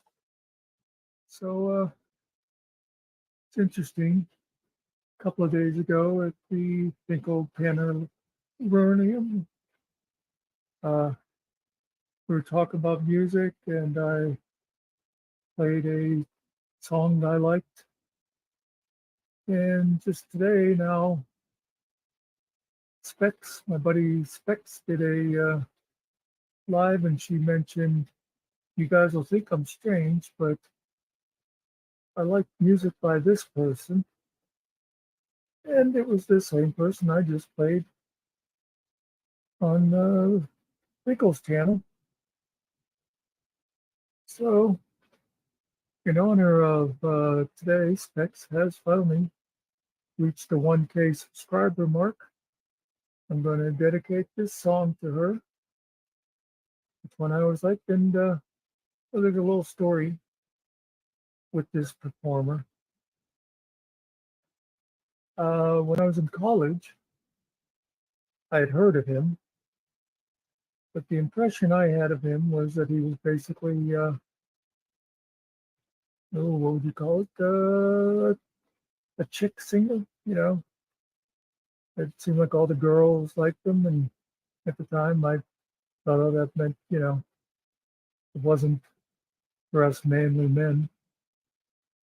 But this one girl really liked him, and she said about going to see him. He was coming to Pittsburgh. And of course, that didn't sound like a great night to me. But, you know, at the time, concerts were only about $8, and this girl was certainly worth it. So I decided to go. I found out that I liked him. And, you know, all these years later, I still love his music. And, of course, the girl is long gone. But anyway, shall we get to it? By the way, he has several songs. I always like this one. I really like this video, mostly, I think, because of his co-singer. Let's bring him in, folks. This is Rod Stewart. He's been around for quite a while. His song is I Don't Want to Talk About It.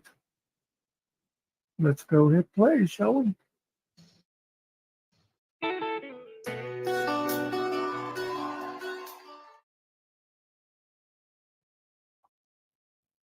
Whoops.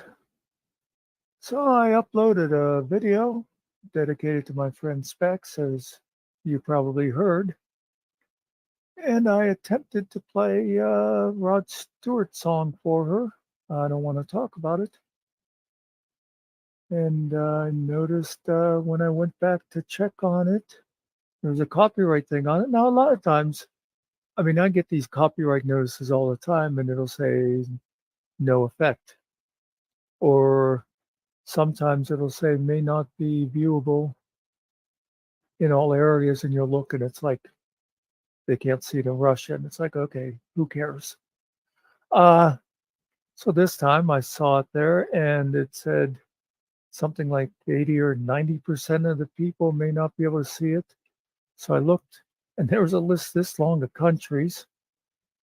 And I was going down through, and I thought, you know, as long as the United States isn't in there, what do I care? And I went down, and there was the United States and all its territories mentioned. So, no video. So anyway, just thought I'd mention the Specs. I tried, buddy, but if you go and look up yourself, Rod Stewart, I Don't Want to Talk About It, singing it with Amy Bell. Let me know what you think of it.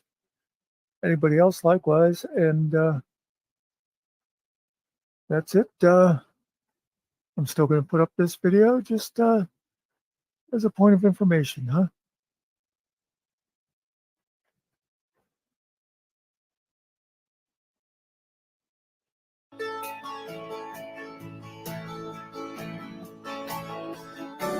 I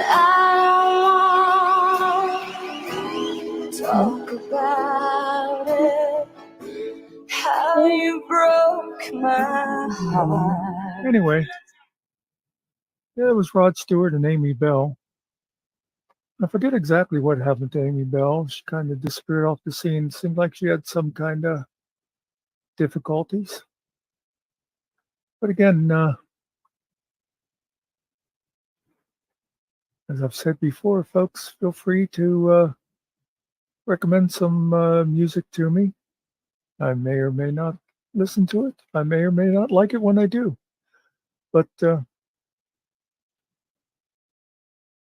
going to try to keep doing these until YouTube says, hey, stop doing that. And this one's especially for you, Specs. We'll see y'all. Be good to each other. Be better to me. Hasta la vista, baby. Peace out, Juns.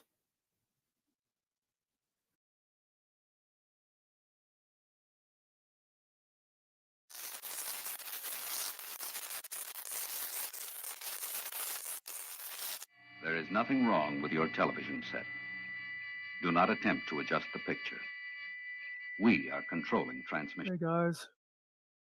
How you doing today? So listen, my cool glasses look crooked, don't they? Anyway, these are my music review glasses. Anyway, couple of little housekeeping things I wanted to mention. One for sure, I've been wanting every time I do a video for the last couple of weeks. I wanted to mention it, and then I finished the video and I realized I forgot all about it. You know that logo up there, the Muckster? My buddy Ariel made that for me. I really like it. And I've been wanting to publicly acknowledge him. And now I have. Thanks, Ariel. One other little housekeeping thing. I noticed a little bit ago my buddy Specs that I've mentioned to you guys before. She is now at 999 subscribers. She's a cool person. Real upbeat and friendly, and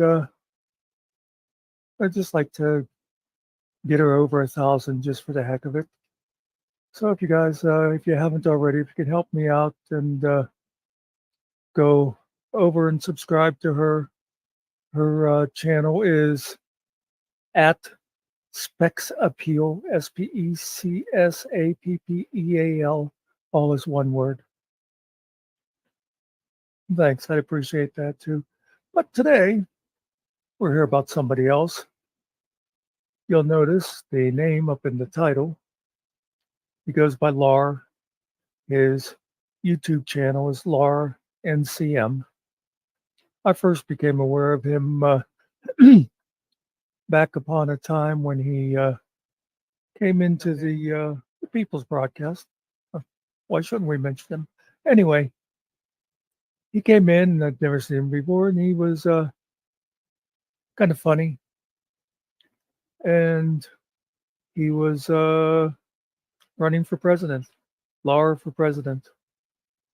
And I got a kick out of him, and I checked out his videos and saw a couple of videos he did that I enjoyed. Like, I remember him talking about he wanted to be president so he could afford another Bentley, things like that.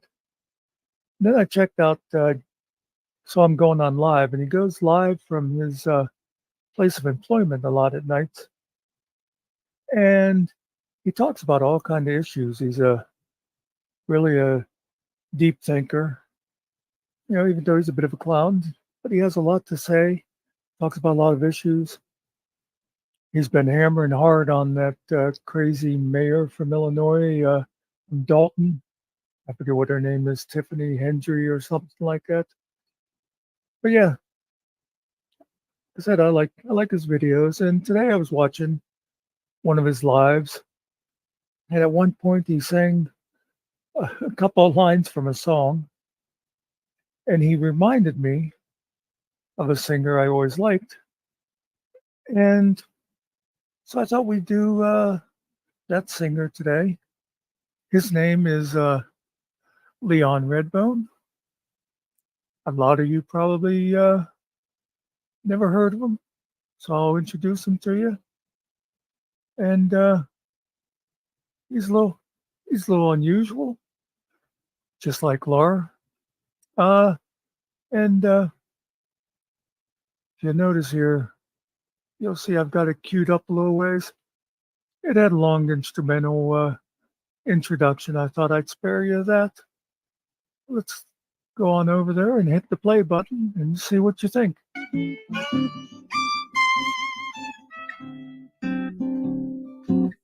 I wanna talk with all by myself. I want to walk with, but I'm happy on a shelf. Ain't misbehaving, saving my love for you. I know for certain the one I love. I'm through with flirting, just you I'm dreaming of. Ain't misbehaving, saving my love for you. Like Jack Horner in the corner, don't go nowhere. Why do I care? Your kisses I was waiting for. Believe me, I don't stay out late, don't care to go. I'm home, my body, just me and my radio. Ain't misbehaving, saving my love for you.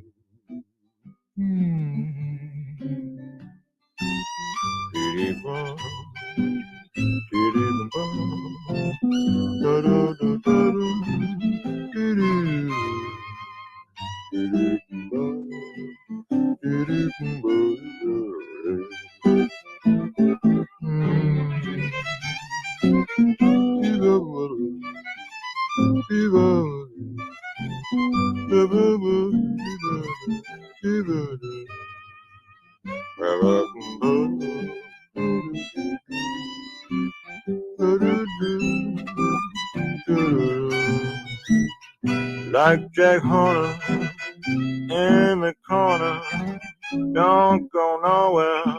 What do I care? Your kisses I was waiting for.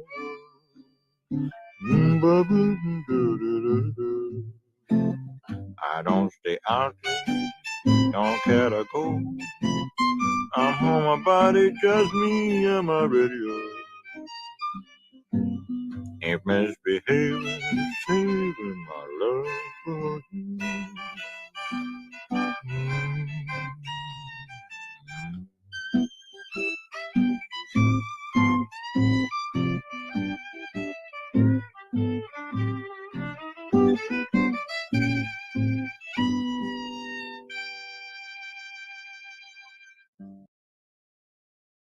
What would you think? I like him. He's got that great soprano voice. And that's what, if you never heard of him before, he does a lot of those kind of old-timey songs. But, yeah. Hope you enjoyed it. Remember, it's Leon Redbone if you want to check out any more of them.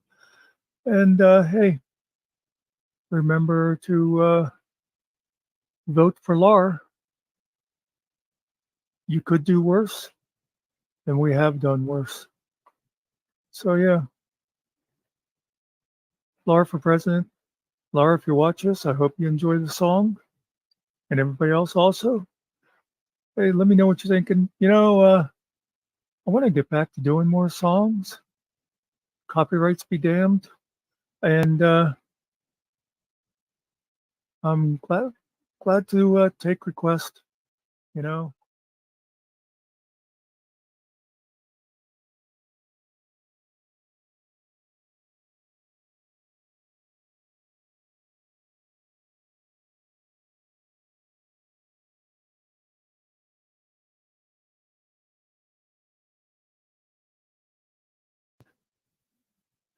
peace out, Juns.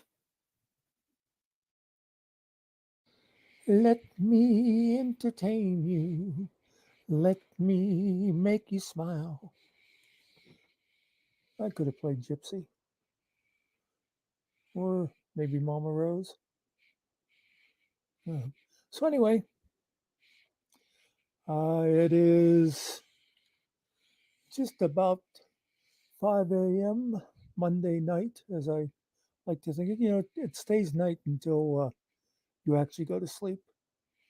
So some of you might think it's 5 a.m. Tuesday morning. For me, it's 5 a.m. Monday night. I just got done watching the Emmys. So I figured I'd go ahead and do my commentary on it while it's fresh. And I did jot down copious notes while I watched, which, by the way, this is exactly what my notes used to look like in college. I always remember a guy one time,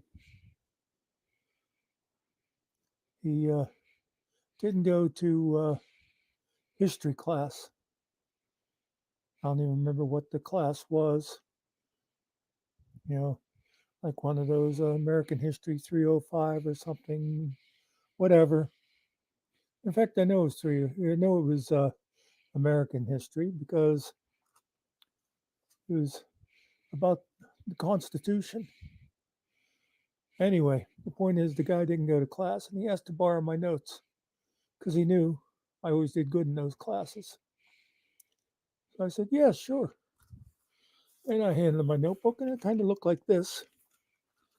And my notes would say things like Ben Franklin, behind the scenes,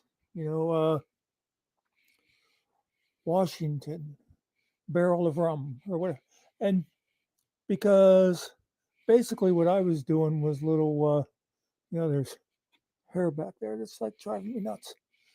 I would do like little harmonics, mnemonics, because I'd just sit there and I'd absorb the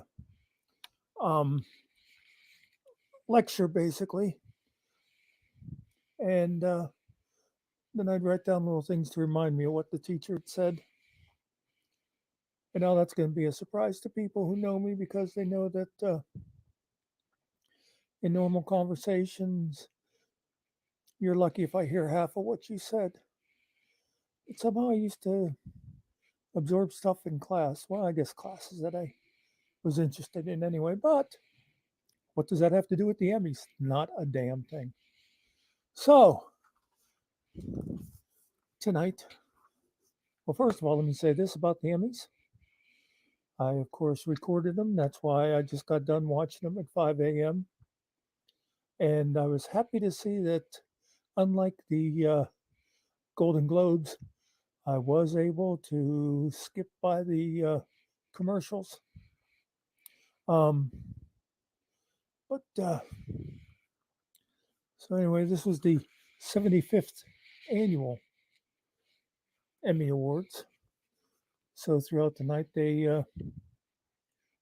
were like honoring various shows. They'd show little bits of them. They did a lot of like reunion type things where in one of them they had like they had most of the cast of Cheers at one point. All except, obviously Coach wouldn't be there. He's dead. But Woody Harrelson, I guess, is too big for TV now. He he didn't show up with them, uh, and basically Cheers is what gave Woody his career, but that's beside the point. Anyway, let's start at the top of it. First of all, when it started, I wasn't even sure who was hosting, and then it started off, and I couldn't think of the guy's name at first. I wrote down the Blackish guy. Then I remembered Anthony Anderson. He started off doing performing some old theme songs and scouting in some hilarious jokes. He was all kind of flat. He wasn't that good. Oh, here's something I thought of. It's typical of all the shows. They always joke about how long they are. Oh my God, it's going to be 3 hours long, and all this. But meanwhile, they start off the show with a 15-minute, skit and monologue by the host. But then they talk about it going on and on. Let's see. Have trouble reading my notes. Oh, I think it might have been for presenting the first award. Christine Applegate came out, and she got a standing ovation. And I forget if did she have a cane? I know there was a guy that was escorting her. She obviously was having some sort of problem, so I Googled to see was she in an accident or what.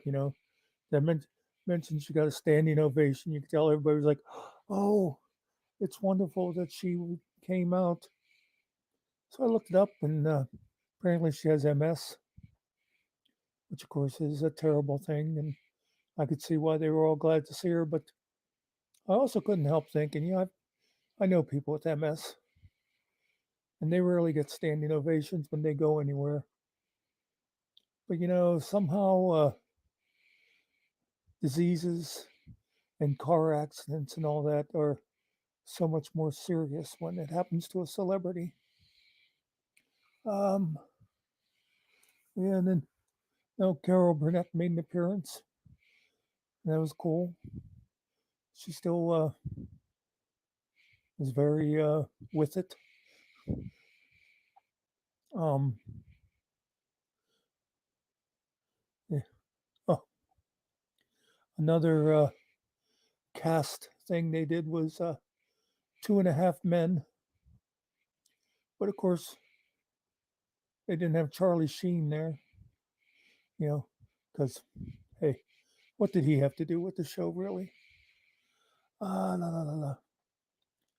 Well, something else I learned through the show tonight is, and some people have told me before, but I guess I'm really going to have to check out Abbott Elementary because it was getting a lot of nominations. I don't think it got wins, but got nominations.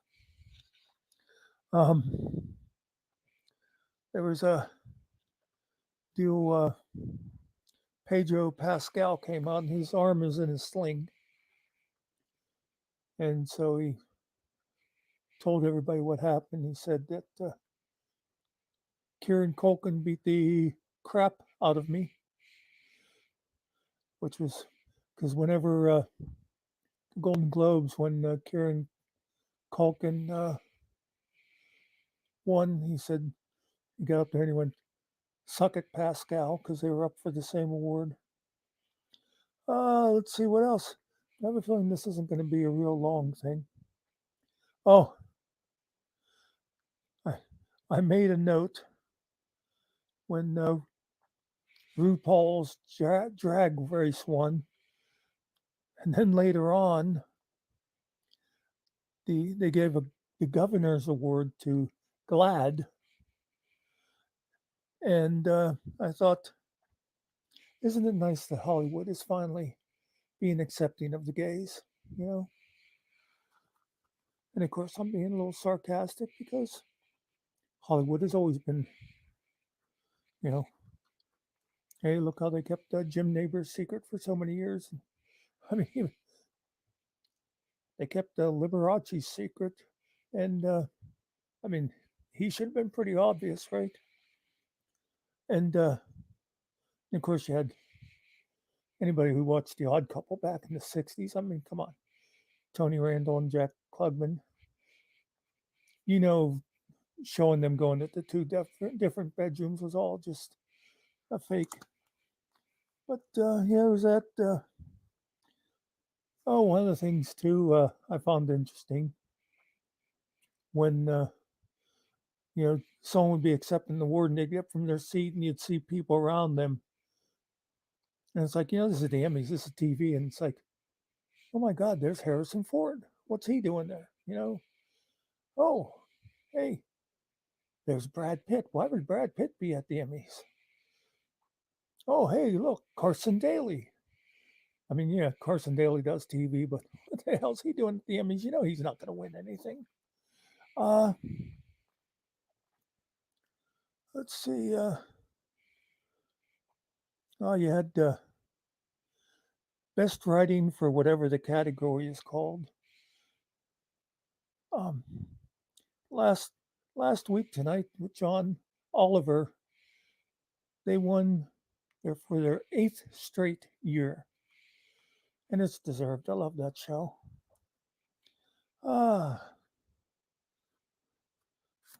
You know, and someone else, speaking of gay characters, that, you know, they never admitted it, but Star Trek, you know who I'm talking about, right? I mean, maybe you didn't think of it at the time, you know, especially if you were a kid, but when you look back at it now, it's not really that surprising, right? You know, Scotty, you know, he was definitely light in the loafers. Oh my God, I think that's pretty much all the notes that I took.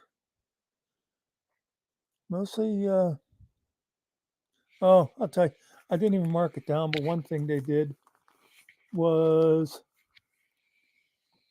they had two actresses kind of doing a reenactment of the classic I Love Lucy bit of her working at the candy factory, you know, with the conveyor belt going by. If you've never seen a clip of that, where the hell you been? But they just did it really badly. I mean, I'm surprised Lucy didn't come back to life and walk out there and slap him. Anyway, the big winner of the night, if you didn't watch, seemed to be a show called Succession. Another one that got a lot is a show called I think it's called The Bear, which apparently has something to do with restaurant. But other than that, you know, same. Oh, something I was going to mention too about Anthony Anderson. Apparently, he's not allowed to leave his house unless he brings his mama along, as he calls his mother. Because I remember checking out the one game show. I think they redo What's My Line with him, and his mother was sort of like an associate judge kind of a thing. She sat off to the back side and made, you know, sassy comments or something. And I saw an advertisement for another game show he's doing, and his mother's involved in it, and she was there. But I thought it was kind of neat what they did with her tonight. Was instead of playing people off, she sat there and she'd stand up with a sign and go. And it was like, "It's time to go, baby. Get off the stage." So that was okay. It wasn't laugh out loud funny, but it was humorous. Another thing I saw that I've never noticed before on the show, maybe someone will tell me that they've been doing it, but some of the people, when they'd go up, there'd be a little text box there, and it would say like, Arthur would like to thank these people. And that's something that they should do standard, is ask people ahead of time if you win. And so, they can just do a thing of like all their like agents and those kind of things, people that, none of us are interested in. And then they could just do their bit with, thanking their co-stars and their family, But anyway, that was the Emmys. I think we got a while before you have to worry about me doing the Oscars. Also, another big TV event today was the Steelers getting trounced. Like we didn't see that coming. And it was MLK Jr. Day, so let me just say I am free at last, and peace out. And she said, "How are you, Harry?" I said, "How are you, Sue?" Through the too many miles and the too little smiles, I still remember you. So, without going and checking the Google box, it was probably around 1971 or so. I was watching the Johnny Carson show. I was always a late night person. Anyway, his musical guest that night was a guy I'd never heard of. And he sang a song. And I can't testify, but I think it probably was Taxi. And I sat there and I heard him. And I loved the song. And I thought, I got to hear more of this guy. And now, something I remember is I was watching Johnny Carson again the following night. And Johnny says, we had a guy on here last night. And we got such a huge response that we asked if he could come back again tonight. And there was Harry Chapin coming back, and he sang another song. And so, of course, I got his album and listened to it. And I became a lifelong Harry Chapin fan. And by the way, speaking of albums, here's something you kiddies won't know. Back in them olden days, and I mean, I hope most students know, well, of course, vinyl, that's like the hipster thing now. But that was our main music, was vinyl records. And they were called LPs for long playing. And they run at 33 1/3 RPMs. But what you young folk won't know is there was actually a couple other, the ones that came before the 33 1/3 were called 78s. And I don't know if I've ever seen one in my life. I know they were around, but they ran at 78 RPMs. And they were like a little bigger and thicker. But they didn't give as good a sound. They were replaced by the 33s. But also at the same time, they had little ones. They were 45s. And they only had one song on each side. Because like the vinyls, you had two sides to them. But anyway, that's why you might still hear people talk about the A side and the B side. Now, I never bought 45s. If I liked the song, I bought the album. And then I'd listen to it and find other songs that I liked. But a lot of times, someone would get a song, they'd hear a song, and it's like, oh, I'm going to get that. And they'd buy the 45. Then you check out the B side. The A side would be the main song. That's the song that they were playing on the radio for everybody. And a lot of times you'd flip it over and you'd find out the B side was something even better. But anyway, let's get back to Harry.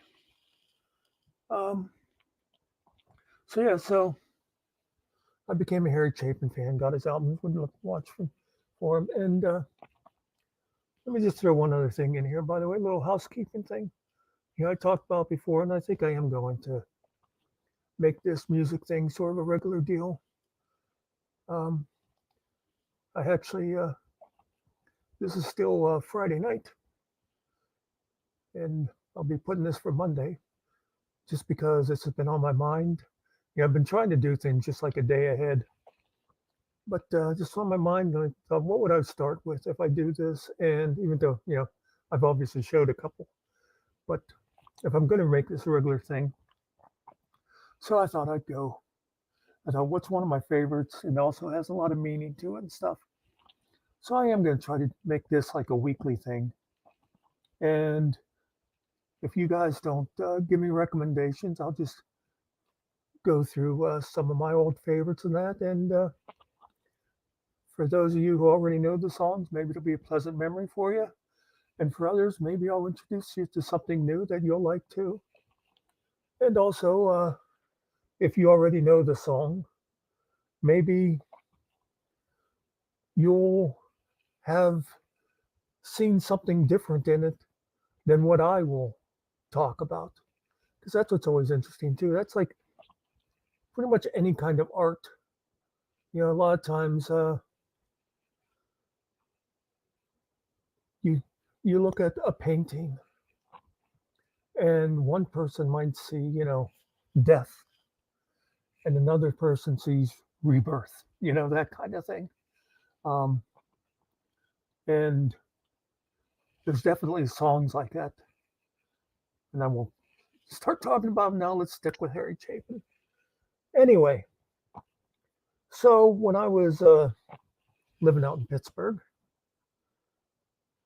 I think it was after college that when I was out there, that Harry Chapin came to town. He was at Heinz Hall, and I went to see him. Don't remember who with, but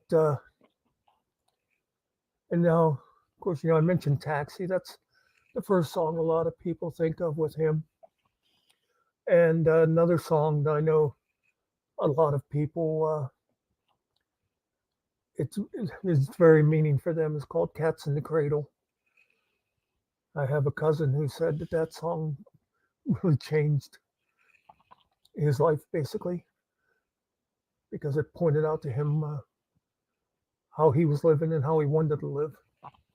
But anyway, the night I saw him in concert, Harry was just introducing a new song. And the song, he said how it came about. His secretary came in one day and said, look at this note that my son brought home from school. And he looks at it, and the teacher had said something along the lines of, little Johnny marches to the beat of a different drummer. But don't worry, by the end of the year, we'll have him marching in line with everybody else. And so that's what this song is about. And the reason it's always touched me is because it's pretty much the way I felt through most of my educational career. And let me tell you, after I play this for you, I think this song should be required listening to everybody who's going to college to want to become a teacher. But anyway, I always felt like they were trying to make me into something different than I was. Um, and in fact, let's make a put a big shout out to Mrs. Knar, who I'm sure the old bat must be dead by now. But she was my 6th grade teacher, and we did not get along at all because I just didn't like what she had to say, and she didn't like my replies. I think I remember she ended up. I don't know where I began when I was sitting, but she took my desk clear to the back of the class to sort of segregate me. She thought it was punishment. Remember, my desk was like probably 6 feet behind the last row. And I remember I sat there and I used to hang little signs off my desk and stuff. I just enjoyed it. But she also, this was back in the days when they could paddle kids. At least around here they could. Probably in other parts of the country they had decided that was barbarism by then. And I don't even know what I would do, but I would get paddled. And it seems like what she would do, she wouldn't paddle you in front of the class. I guess she was, too sophisticated for that. But they had what was known as cloakrooms. They were closets, like big walk-in closets where you hang your coats up. And she'd take you in there. And it's like, I think it was sort of like the first offense, she would swat you once. And the next offense, she'd swat you a couple times. And I just remember coming out of there the one time, and I don't know who it was, one of the other kids, she's walking up to the front. One of the other kids that sat towards the back, he looked at me and he went, 7. They'd sat out there counting the smacks. But anyway, so yeah, and this is already getting long. We haven't heard the song yet. Let me tell you one other thing about Mrs. Knar. One thing I specifically remember about her in one of her classes, the one time, she told us how to recognize Negroes who were trying to pass as white. Honest to God, folks.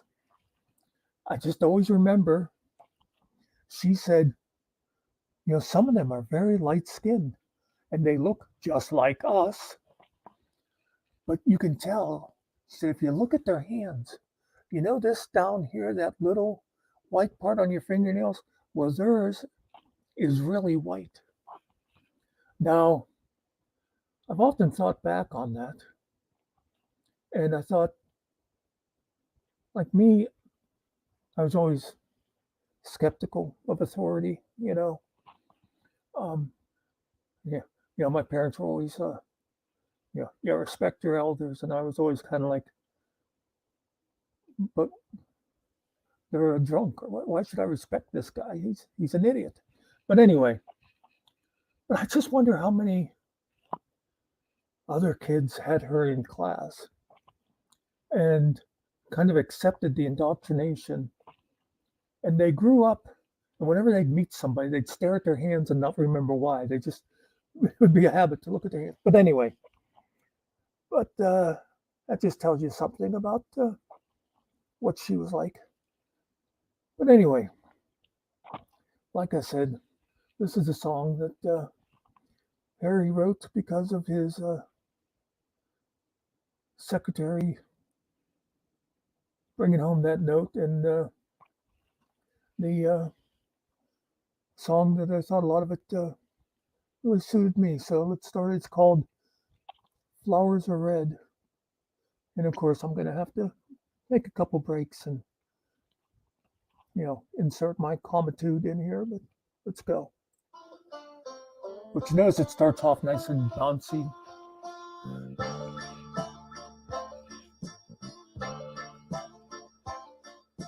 The little boy went first day of school. He got some crayons and he started to draw.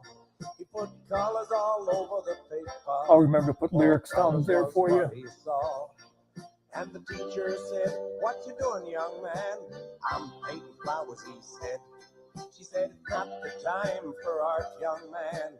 And anyway, flowers are green and red. There's a time for everything, young man, and the way it should be done. You've got to show concern for everyone else, or you're not the only one. And she said, flowers are red, young man, and green leaves are green.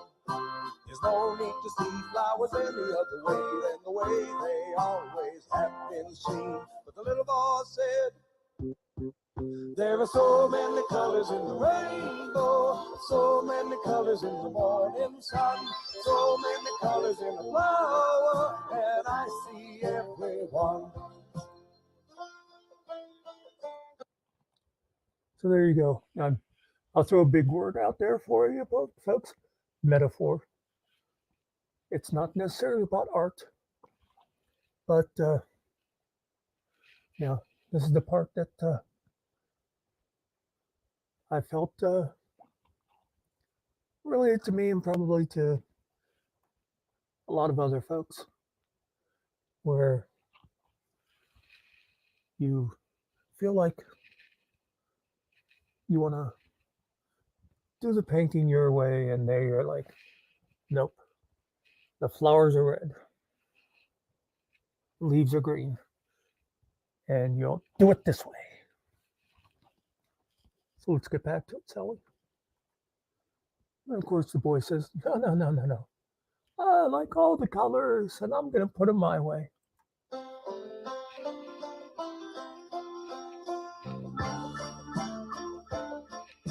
The teacher said, you're sassy, there's ways that things should be, and you'll paint flowers the way they are, so repeat after me. And she said, flowers are red, young man, and green leaves are green.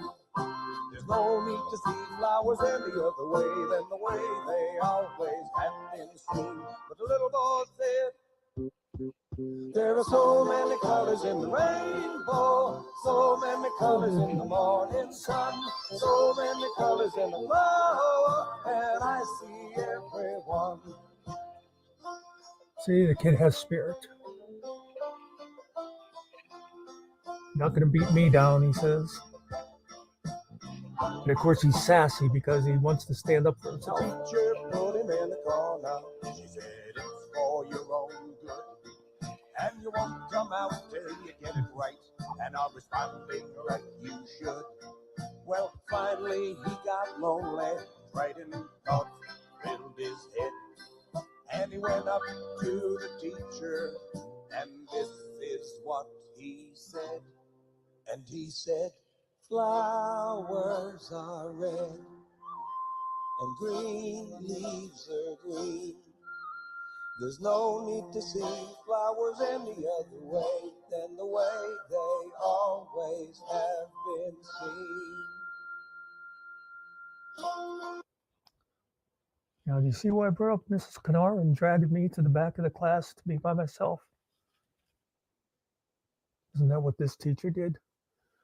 Decided to take the kid off and put him by himself to break his spirit. And don't you like the way any good songwriter uses the music? You know, he's talking about the boy, and it's like da da da da da da da. And then when the boy comes out of the corner, it's boom, boom. But let us see what happens next. Notice even the jaunty part is like slowed down.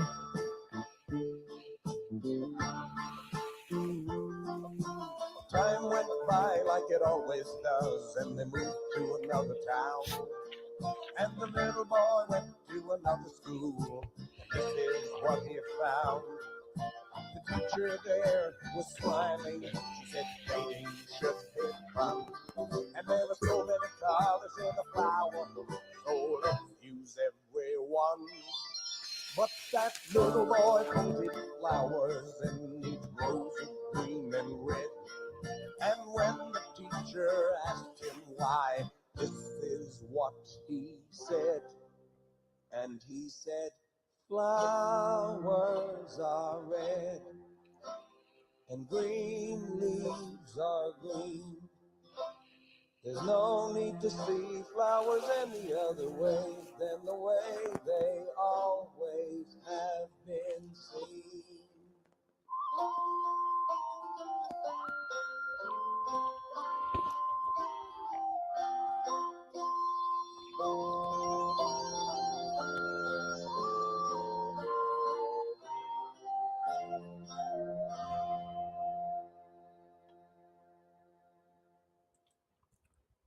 You know, I was just thinking about, Scent of a Woman, the Al Pacino movie. Remember when he has that big speech when they put the kid on trial there? And there's that part where he says, I might be blind, but there was a time I could see, and I've seen things. And he said about, I've seen boys like these torn apart in war and stuff. And he says, but there's nothing worse than, I forget the exact words, but it's something like, destroying a soul. And that's what I feel like this song is. That teacher just put that kid over there until she broke his soul. And like I said, it's a lot of times I felt like that's what some educators tried to do to me. And hey, maybe you think I'm full of it, but that's just the way I felt. So yeah, that's Flowers by Red. Flowers Are Red by Harry Chapin.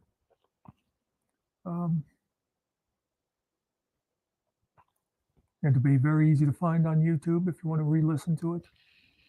Like I said, I'll look up the lyrics and either copy them in the description, or if they're too long, like happened with that other song, I'll put a link so you can bring up the page, and if you're on computer, you can bring up the page and have that up while you're listening to the song and see the words. Anyway, so yeah, I'm going to try to do this once a week. I think I'll make myself a little list of songs, and once again, feel free to recommend other songs to me. That's me for this day. Peace out.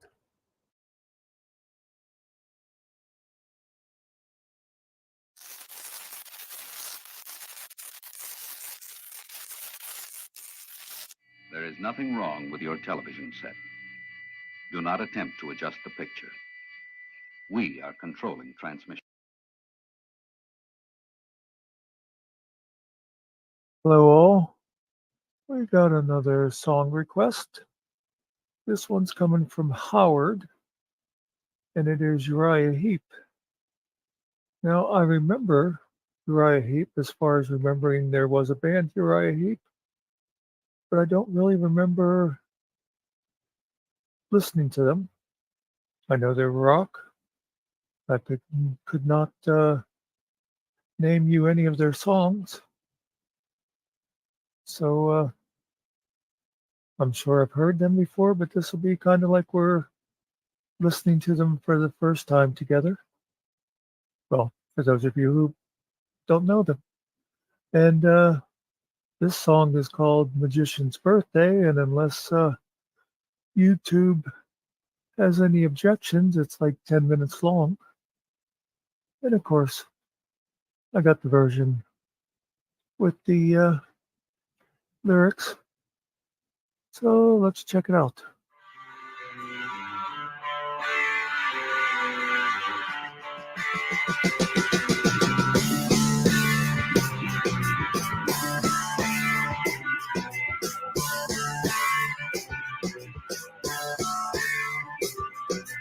In the magic garden, some were singing, some were dancing, while the midnight moon shone brightly overhead. Stars so gaily glisten down the Sphinx in silence. Listen to the magician tell of lives that he had led. Let the bells of freedom ring, songs of love to Friday's king. Let's all go to the magician's birthday, to the forest, but not so far away. Much to do and so much to say, while we listen to the orchestra play.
Then at the dead of midnight, as we watched the dancing firelight, the air grew cold, seemed to dull the flame.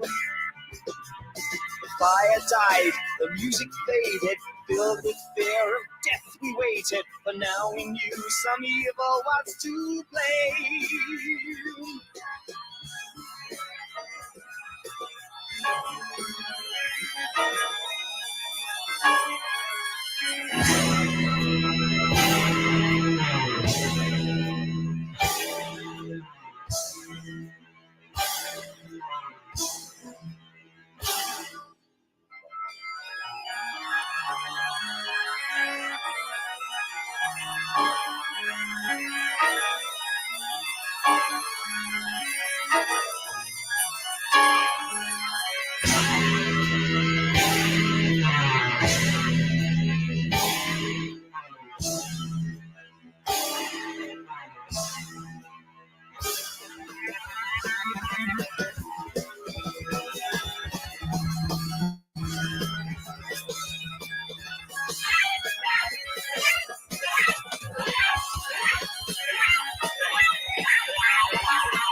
I challenge you all, for all you own and all you know, and by all the powers of darkness, I will steal what is mine. Surrender now, or face fight. I grant you it may be Friday night, but did you know this day also numbers 13? First I give you fire, I turn your fire into a sleepy stream.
Okay, so what'd y'all think of that? I kind of liked it.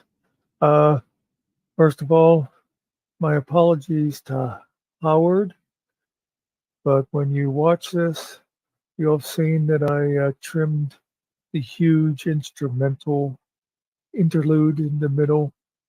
I just don't think my people have the attention span for that. But I'll leave in enough to for everybody to get an idea of how they can play. Now, I am not the best person at like poetry. Whenever we'd have English class and there'd be a poem and the teacher would talk about the imagery and, you know, why the blue sky actually represented the French Revolution or whatever. And I never got that.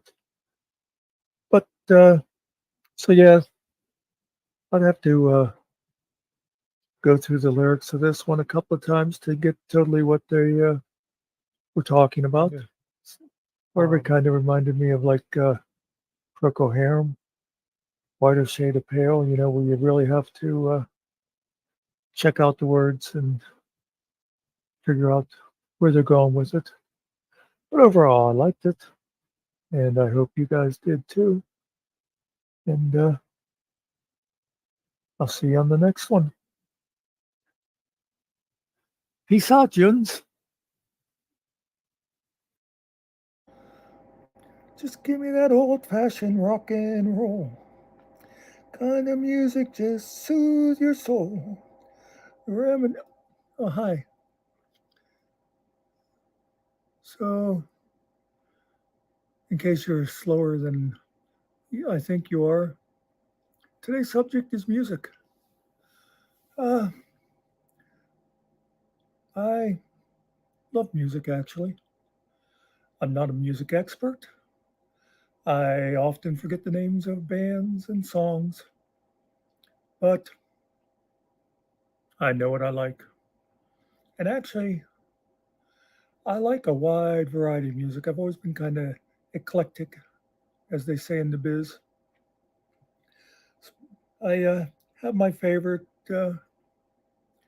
I not real wild about most of like 50s, early 60s, but after that, late 60s and 70s, I can go back to that all the time. But I didn't get stuck in that era.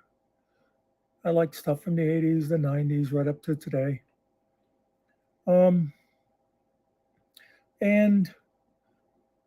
I like I can listen to just about any kind of music. Some, not a whole lot. You know, like I really my my favorites. Of course, your favorite's always going to be like what you listen to, like in your teens and stuff like that. And I always liked the like folk singers of the '60s, the Mamas and the Papas, and Peter, Paul, and Mary, like that. But and then like the '70s, the singer songwriters, Dan Fogelberg, Harry Chapin, Jim Croce, uh, just And I'm obviously leaving people out, and I like the old rock and roll, you know, such as the Beatles.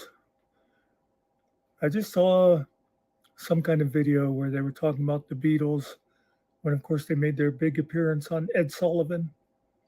And I remember that night. I think I was like 5 years old, and possibly four. Anyway, I actually remember it. We were still living up Penn 5 at the time. And I remember my sister Lila was all excited about it. And we had the old black and white TV. I don't know if we even had an antenna on the roof, just bunny ears, but we got that station. And I sat there that night watching that. And for a long time after that, I hated the Beatles. Because to my young years, all I heard that night was a bunch of women screaming. Later on, I got to appreciate them, and especially the later '60s Beatles. Their early stuff was really popular, but you know, she loves you, yeah, yeah, yeah. Not a lot of depth, you know. But anyway, and the Stones, another. This is a story. A lovely lady. Oh, that's a whole other thing. Um, about how I'm not good, like all the time with groups and things. I remember one time in high school, somebody said, "Hey, Muck, do you like the Who?" I said, "Oh yeah, I like them a lot." And they said, "Do you like Baba O'Reilly?" And I said, "I don't think I know that one." I said, "But you know the song I love is that Teenage Wasteland song." And they said, "That's Baba O'Reilly, Muck." And thinking of it later, I realized obviously he was purposely setting me up, to make me look stupid. And then with a little more hindsight, probably because somebody had done it to him and made him look stupid. So he wanted to make someone else look stupid. Except I was the wrong person to pull that on because that's not the sort of thing my ego is wrapped up in. You know what I mean? So, when he said, "Oh, that's Bob O'Reilly," I was like, "Oh, okay." Anyway, the thing I really wanted to talk about with music, though, is your connection to. Oh, I meant to say though first. I started saying that I like all types of music, and I can listen to country. I can listen to rap, but not like a whole lot at a time. And obviously, with both those genres, it depends on who. Like I'm not wild about the old, old time twangy country. The would be like Conway Twitty and stuff like that. But if you're going to talk about Johnny Cash, Willie Nelson, um, Chris Christopherson, that's so good. And and then the later stuff too. It's not as much, the old timey country. And like rap,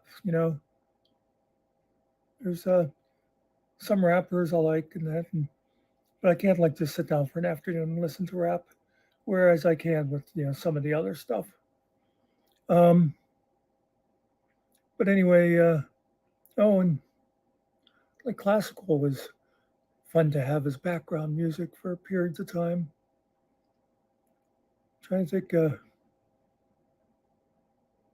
I don't know anything that well, I know the one that I definitely can't stand to listen to much at all is like death metal. And I don't want to sound like an old person, but it's like all it is yelling and screeching. That I never got onto that. But the thing about music is though, you'll never hear me in seriousness make fun of what other people listen to. I will do it jokingly with people I know. If I don't know any Bieber fans, or some of the other ones that people rag on a lot. I have a couple of Facebook friends who used to be big in the Insane Clown Posse, and that's always fun to make fun of. But in actuality, I don't care what people listen to. You like rap, you like death metal, cool. Whatever works for you, you know. I'm not going to put you down. Don't put me down for the stuff I listen to. Um, Especially because I have this maudlin side, like in the '60s, and that there's a lot of good music, but my God, they had a lot of depressing stuff. There was, for those of you who remember, things like Billy, Don't Be a Hero. You know, um, one one that used to get me every time. And any kids out there that don't know this song, go to YouTube after you're done watching this all the way through. And remember to like, subscribe, and I forget what the pros always say, but anyway, after you watch this, look up Honey by Bobby Goldsboro and tell me that song doesn't trigger your allergies. But I still haven't got to the real point. The point is, I think, don't we all have something, some music that touches our soul, hits our memories? You hear a song and it's like, oh man, I remember my mother used to like this music, or oh, I remember there was a girl in college that we used to listen to this song all the time, or oh man, this is the song I listened to, after that evil bitch broke my heart, whatever. And I say all of us, except the thing is, there are some people not like that. There are people that have no connection to music at all. And I just think that's weird and it's sad. And I've talked about this before, but it didn't occur to me till just now as I'm talking. Could it be that's something with some of the people that are on the spectrum somewhere, so they don't get that connection? I mean, I can easily imagine Elon Musk sitting somewhere and seeing some people crying over a sad song or dancing, and he's just sitting there going, "I don't get it." And then he'd make some comment that he thinks is hilarious, and everybody just looks at him and goes, if you weren't a billionaire, we wouldn't even invite you to these things. Anyway, so I think that's most of what I wanted to say about music. This is a subject I could talk about a lot. Maybe someday, and this would be something I'd have to actually make notes of. I'd go down through like a bunch of my favorite songs and tell you why they have a special connection to me, or why I liked them when I first heard them, that sort of thing. They always, well, you know, songs, the big thing about them is next to smell, they're big on triggering memories. You listen to a song and you're thinking, those were the days, my friend. So, in the words of the great philosopher Thomas the Hanks, that's all I have to say about that. Peace out.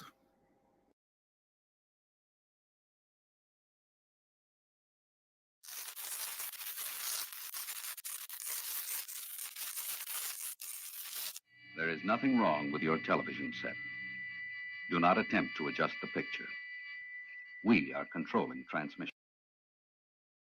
Yeah, that old fashioned rock and roll. kind of music just soothes your soul. That's a good song. Bob Seger and the Silver Bullet Band. And that's who I'm featuring tonight, Bob Seger and the Silver Bullet Band, which he formed in 1974. Before that, Bob was with various bands. He was even with Eric Clapton's backup band for a while. Yeah, in 74, he formed with the Silver Bullet and had a hell of a career after that. I wrote down a couple of his songs so I'd remember them. The one I was just butchering, Old Time Rock and Roll, Like a Rock, Night Moves, good one. Against the Wind, beautiful song. We've Got Tonight, We've Got Tonight, Who Needs Tomorrow? I mean, that's just a couple of the. But tonight I'm going to play a different one. This is one of my favorites, along with the ones I just read, but I really like this one. Let's give it a listen. Maybe I'll talk a little more about it afterwards. This is Bob Seger and the Silver Bullet Band playing Turn the Page.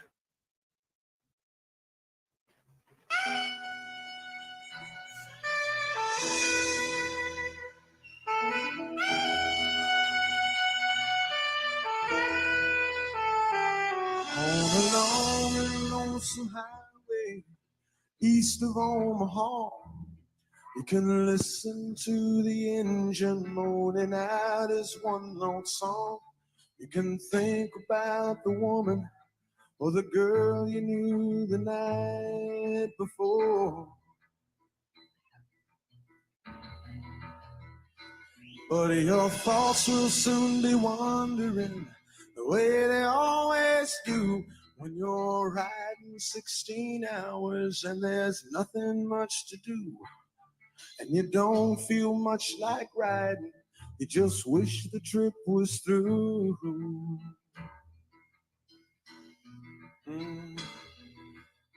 See, here I am on the road again. There I am up on the stage. Here I go playing the star again. There I go, turn the page.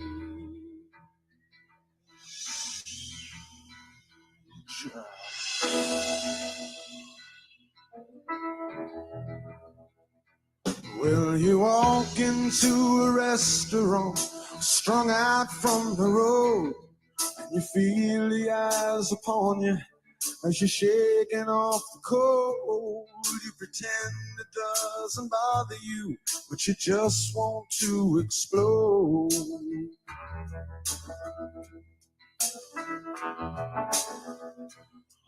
Most times you can't hear them talk, other times you can. All the same old cliches.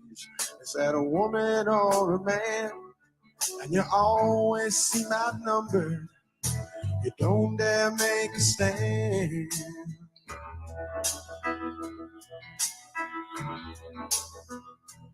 Here I am on the road again. There I am up on the stage. Here I go playing the star again. There I go, turn the page.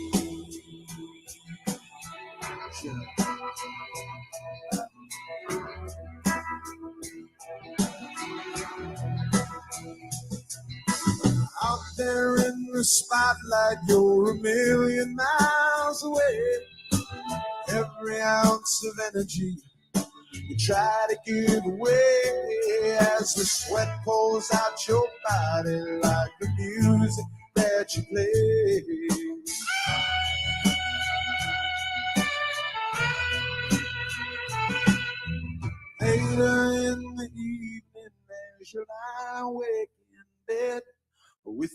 echoes from the amplifiers ringing in your head.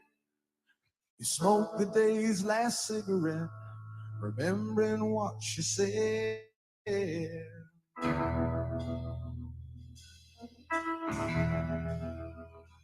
Here I am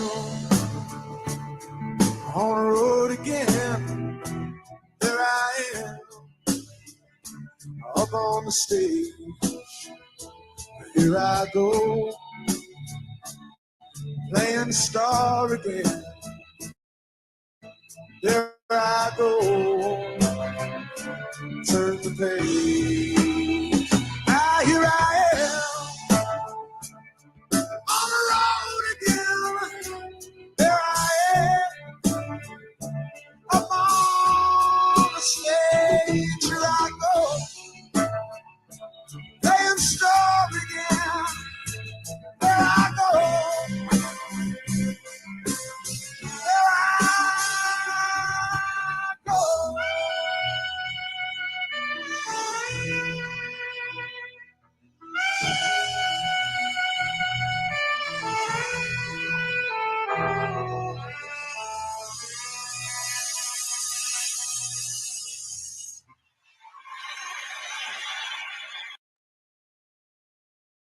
So, nice song, huh? Hope you all enjoyed it. Not a lot of hidden meaning in that one. It's about life on the road as a rock star and the way people treat you and all that. I like it. While I was listening to it, I was thinking it's been a while since I just sat and listened to Bob. And so tonight I'm going to do a little double header. I've decided to also listen to We've Got Tonight, another very pretty song. I think you guys are going to like it.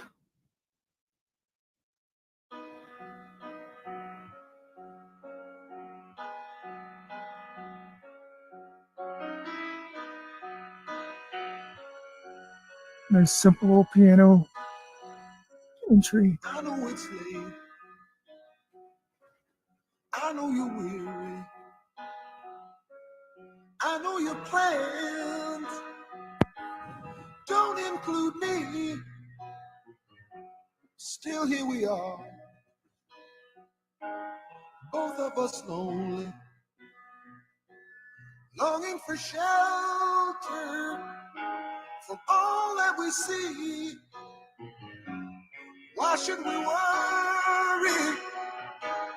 No one will care, girl. Look at the stars, so far away. We've got tonight. Who needs tomorrow? We've got tonight, babe. Why don't you stay?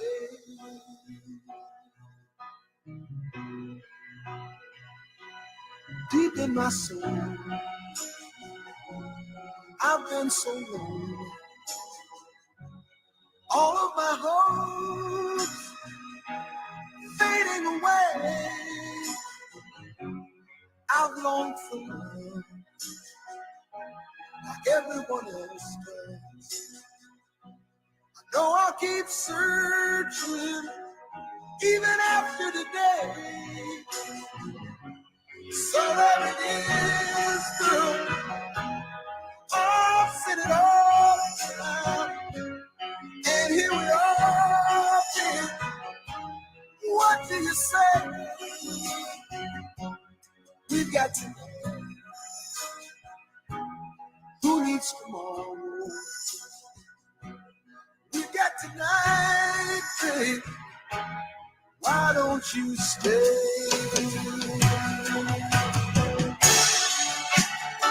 I know it's late, I know you're weary. Oh, I know your plans don't include me. Still here we are. Both of us lonely. Both of us lonely.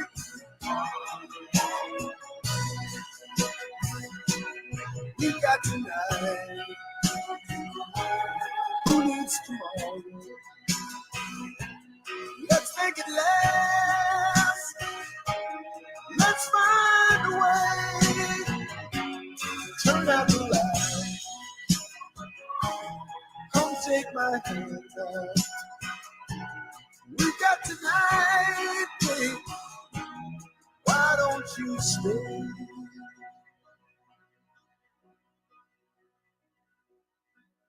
We got tonight. Who needs tomorrow? Let's make it last. Let's find a way. Turn out the light. Come take my hand now. We've got tonight, babe. Why don't you stay? Oh, we got tonight.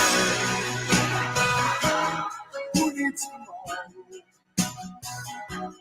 Let's make it last. Let's find a way. Turn out the light. Come take my hand now. We got tonight, babe. Why don't you stay? Oh,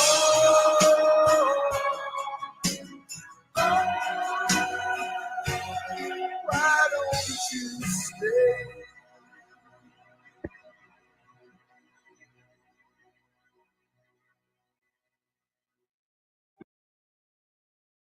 Did I tell you?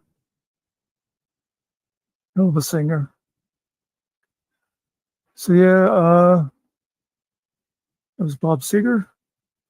Bob Seger and the Silver Bullet Band. I hope if you never heard them before, you liked them and you'll check out some more of them. So that's it. Care of it for me tonight. Remember to be good to each other. And we'll see you next time. You never know when we might be live over on the Finkel channel, so look for us there. We get into some good conversations sometimes, and other times we have fun. Peace out, Juns.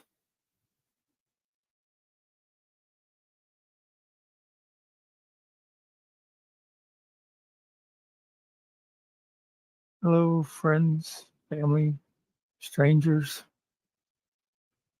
I come to bury Caesar, not to praise him. Wait, no, that's not why I'm here. Got another song review for you. It's, of course, from the 70s. I don't know why it just came to my mind tonight. I always liked it, and I thought I'd share it with you. I actually haven't listened to it for a long time, although I remember the gist of it, but I'm going to re-experience it while we listen to it tonight. And hopefully it'll be new to people and they'll like it. But the song is called Lucky Man. It's by a group called Emerson, Lake and Palmer. And they were called that because they were made up of three guys named Emerson, Lake and Palmer. They had been in other groups and then they got together, and this song was on their debut album in 1970. Interesting thing about this song, it was written by Greg Lake, who was the Lake in Emerson, Lake and Palmer. And he actually wrote it when he was 12 years old. When he got his first guitar, his mother bought him a guitar and he was playing around and he wrote this song. And he had first presented it to the group King Crimson when he was with them. And a lot of you probably have never heard of King Crimson. And maybe somewhere in the next couple of days, I'll do a song by them and introduce you to those guys. But anyway, King Crimson didn't like it. So he had it in his back pocket. And again, when ELP, as we in the business like to call Emerson, Lake and Palmer. We're putting together their first album. They need one more song, and Greg Lake said, "Hey, how about this?" And they said, "Nah, that doesn't really fit." But he worked it up some more, and I think him and Palmer worked on it, and they made a different version out of it, and this was the result. I'm going to play it now, maybe with minimal interruption. We'll see. Hopefully you'll get to see this, and YouTube won't strike it down, but here goes Lucky Man by Emerson, Lake and Palmer. First released in 1970, and then released again a couple years later, and that's when it became a little more popular.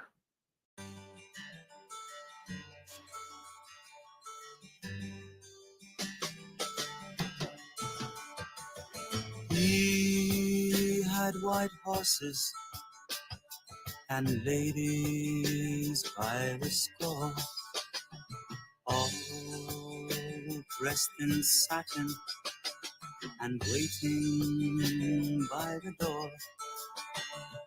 Ooh, what a lucky man he was. Ooh, what a lucky man he was. Okay, so just a brief interruption. So what we've got here is a guy who basically has everything. Let us continue. White lace and feathers, they made up his bed. A gold-covered mattress on which he was led. Ooh, what a lucky man he was. Ooh, what a lucky man he was.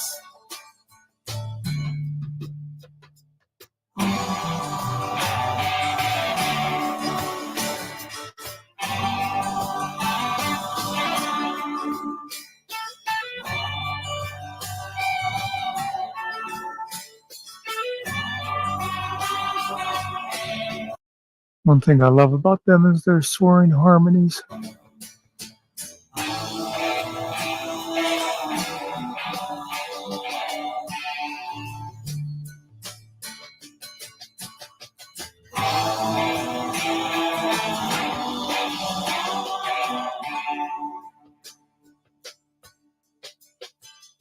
He went to fight wars for his country and his king, of his honor and his glory.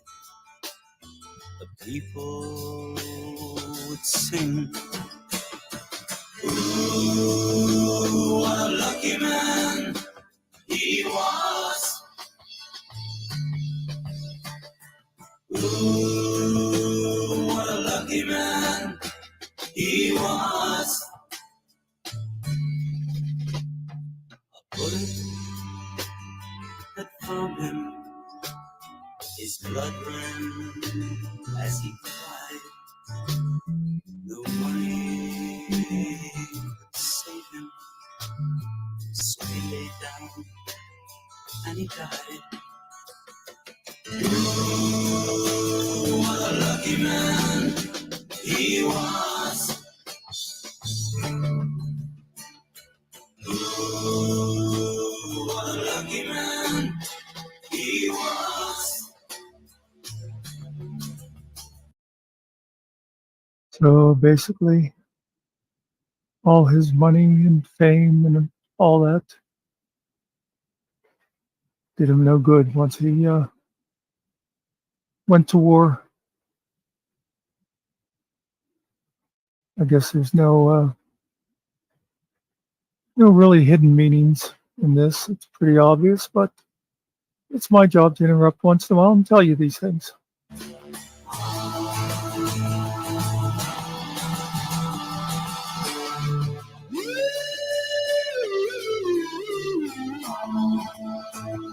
That, by the way, is a Moog synthesizer.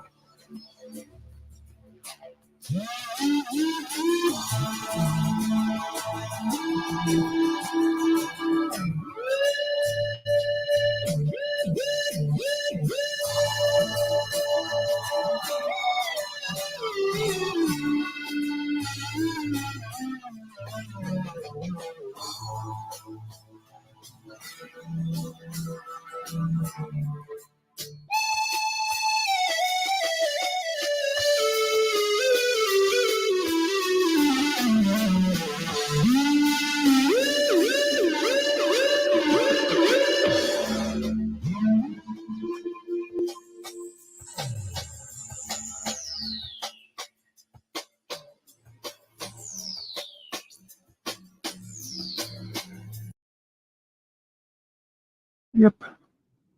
So that was Lucky Man, Emerson, Lake and Palmer in 1970. I think it's a beautiful song.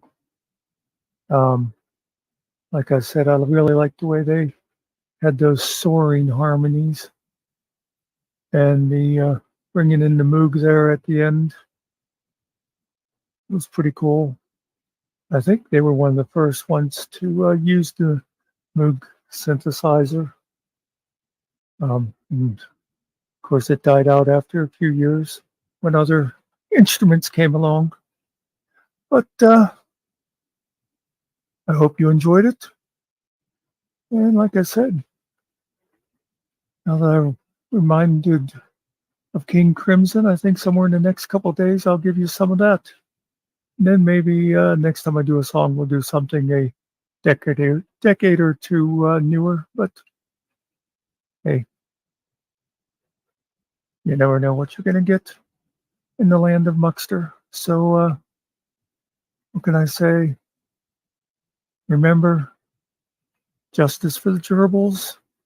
Peace out. And, like and comment and all that crap.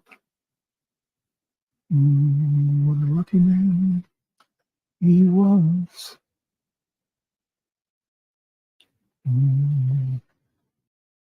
Everything I own. Give up my life, my heart, my home. So, hey, guys. So, I was going through old videos, trying to fix some things up. I'm thinking of taking a bunch of my videos and taking little clips out of them and putting together sort of an introduction to my channel thing. So if someone comes and checks me out, they can look at that and decide, does this look like something I want to spend any time at? But that's beside the point.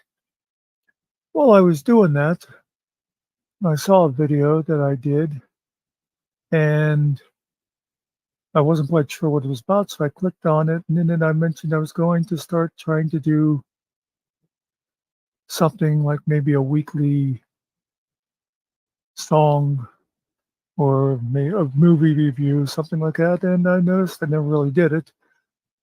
Maybe part of the reason was because then me and Finkel started doing our music show on Tuesdays, but that didn't work out because he kept getting copyright strikes, even though I suspect it had nothing to do with the music since we tested the music for copyright problems ahead of time. I think it was some people that didn't like what he had to say about a certain stolen valor fraud that's out there, and I think his little cult members were hitting Finkel with the strike, so we had to quit because Finkel, he does all those videos and that, and it would be a pain in the ass for him to get his whole channel taken down for nothing. But again, this is all beside the point. The point is, I thought, no, I should start doing stuff like that again. So I picked a song for today. Now, I may have mentioned before that I'm a fan of the 70s singer-songwriters. And one of the groups I liked from that time was Bread. Sometimes people would say David Gates and Bread because he was the main songwriter and lead singer. And, you know, they were kind of, what would you call them, schmaltzy, but I like it. Now, this song here, it's called It Don't Matter to Me. And like all their stuff, it's usually about romance, sometimes love lost, that sort of thing, which was also kind of big in that era. But I think it has some interesting stuff to say. So let's listen to it together, huh? Again, as you can see there, it's called It Don't Matter to Me. It don't matter to me if you really feel that you need some time to be free. Time to go out searching for yourself. Hope you can find time to go to find. It don't matter to me if you take up with someone who's better than me. 'Cause your happiness is all I want for you to find. Your peace of mind. Okay, so that first part, I think that's the way people should be. I think often we fail at that, but what he's saying is, hey, if you really think you could be happier with someone else, I love you enough to want that for you. Right? Simple enough, right? Let's listen to some more. A lot of people have an ego hang up 'cause they wanna be the only one. How many came before, it really doesn't matter, just as long as you're the best. Everybody moving on and trying to find out what's been missing in the past. It don't matter to me if your searching brings you back together with me. 'Cause they'll always. You know, now that part, I think, could be a little harder for a lot of people. Because he's saying, okay, you went out and you looked around and you realized that I was what you wanted all along. I'm not sure a lot of people could take someone back then. I don't know. And when I think about it, I think I probably could because I tend to be a sucker. But I don't know. Think about it for yourself.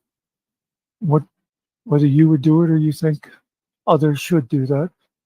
Let's hear the rest of the song. Always be an empty room waiting for you. Okay, see, I should have let it go. An extra line there. There'll always be an empty room waiting for you. So the person goes out looking around, but you're always going to be willing to take them back. Not only that, but you have that space open for them. Now, I kind of look at this as not maybe necessarily literally an empty room, but maybe leaving a space open in your heart for them. And again, I don't know if that makes you a good person, a person with a good heart, or if it just makes you a chump. An open heart waiting for you.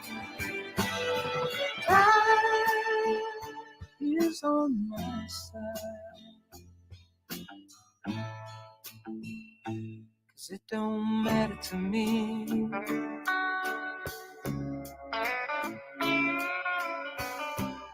It don't matter to me. It don't matter to me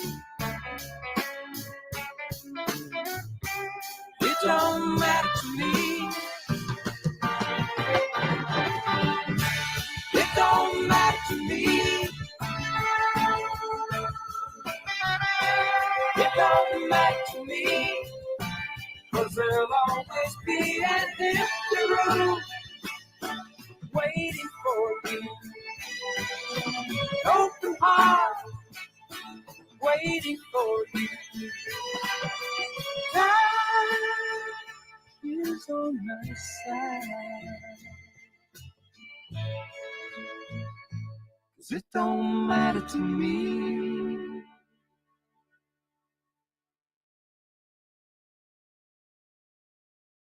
Yeah, I don't know about the whole time is on my side thing. That seems a little egotistical, doesn't it? But, I don't know. I sort of was listening to the song a little differently right now than I have in the past. So, you know, you don't have to just think about it as like a romantic relationship. You can think of it as, you know, any kind of relationship where you feel close to somebody. And I've had times where I felt people trampled on my heart. And I've forgiven them and moved on. I guess that's the right thing to do, isn't it? And, you know, later on, maybe they come back into my life or whatever, and I accept it. But I don't know. I'd be interested to hear other people's thoughts. You know, like they always say, leave a comment down below. Hit like, hit dislike, whatever. But yeah, that's my song of the week. Maybe if I do this again in a few days or another week or something, I'll try to think of something cheerier. But I don't know. I seem to always be attracted to the sad songs. If you consider this a sad song, I think David Gates maybe thought it had a happy ending there, where he thought, you know, I've got the empty room waiting, and time is on my side. You'll be back to me. I don't know. Whatever, guys. But there's a video for you. Peace out. You know where to find me. Muckster out.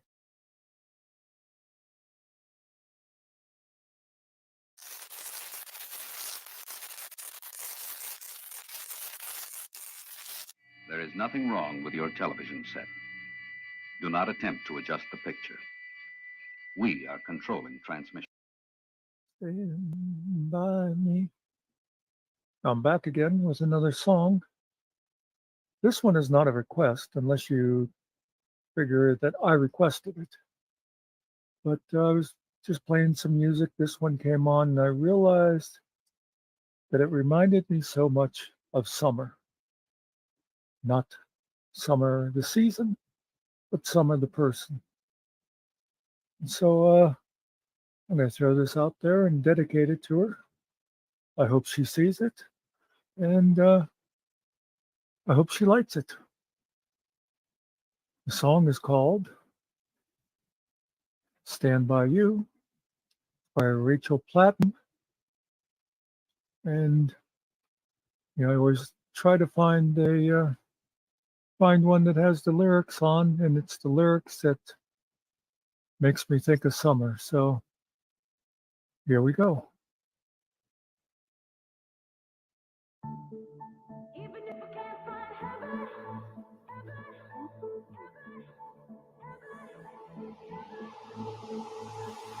Hands, put your empty hands in mine. And scars, show me all the scars you hide. And hey, if your wings are broken, please take mine so yours can open too. 'Cause I'm gonna stand by you.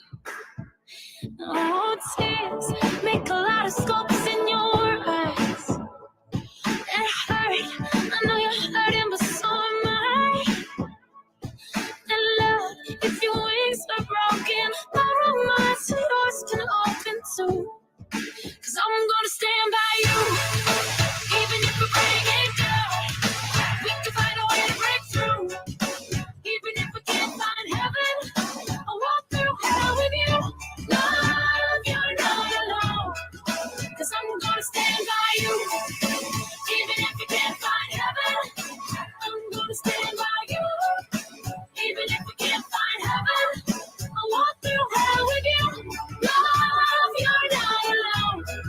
'Cause I'm gonna stand by you. Yeah, you're all I never knew I needed. And the heart, sometimes it's unclear why it's beating. if your wings are broken, we can brave through those emotions too. 'Cause I'm gonna stand by you. Truth, I guess truth is what you believe in. And faith, I think faith is having reason. And I know my love, if your rings are broken, borrow mine so yours can open soon. 'Cause I'm gonna stand by you, even if I break it down. We can find a way to break through, even if we can't find heaven. I'll walk through hell with you. Love, you're not alone. 'Cause I'm gonna stand by you, even if we can't find heaven. I'm gonna stand by you, even if we can't find heaven. I'll walk through hell with you. Love, you're not alone. 'Cause I'm gonna stand by you. I'll be your eyes till yours can't shine.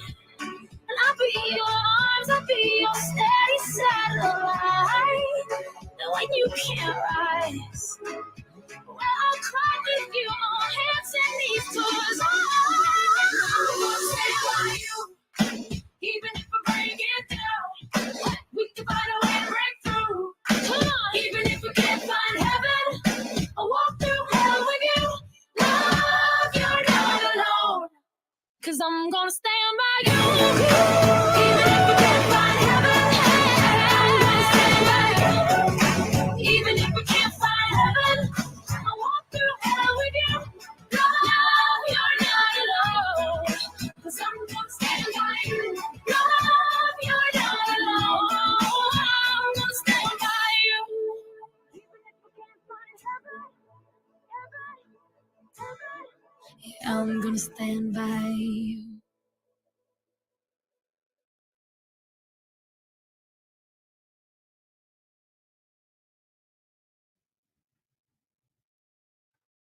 Yeah, Summer, if you saw it, I hope you enjoyed it. Anybody who knows Summer, tell me if you think I got it right, because to me, she is the sort of person that she will walk through hell for the people she cares about. I think this song really suits her. So, peace out, Juns.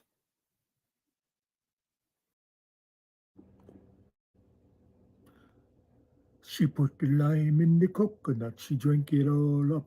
She put the lime in the coconut, drink it all together. Put the lime in the coconut, she drank it all up. She put the lime in the coconut, called the doctor, woke him up, said, "Doctor, is there nothing I can take?" She said, "Doctor, to relieve this belly ache." She said, "Doctor, is there nothing I can take?" She said, "Doctor." Now let me get this straight. You put the lime in the coconut, you drink it all up. You put the lime in the coconut, you drink it all together. Put the lime in the coconut, you drink it all up. Put the lime in the coconut, you call the doctor, woke him up, said, "Doctor." Anyway, they just don't write them like that anymore. And that's got nothing to do with what I'm talking about today. But I just thought you'd enjoy a little musical break. So what I was thinking of talking about, I did a video recently, and I have no idea how recently it will come up in the rotation,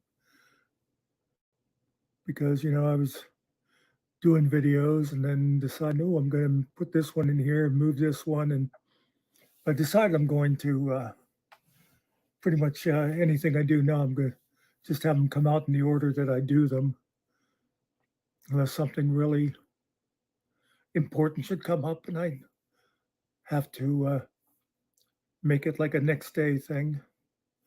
But anyway, well, also there's a few like I did Halloween, Veterans Day, and Thanksgiving all way back. Some of the first videos I did, so they'll be coming up, and they'll obviously not, you know, anybody who's watched my videos more, they'll they'll recognize that it's my old studio. But anyway, besides that, they'll keep them.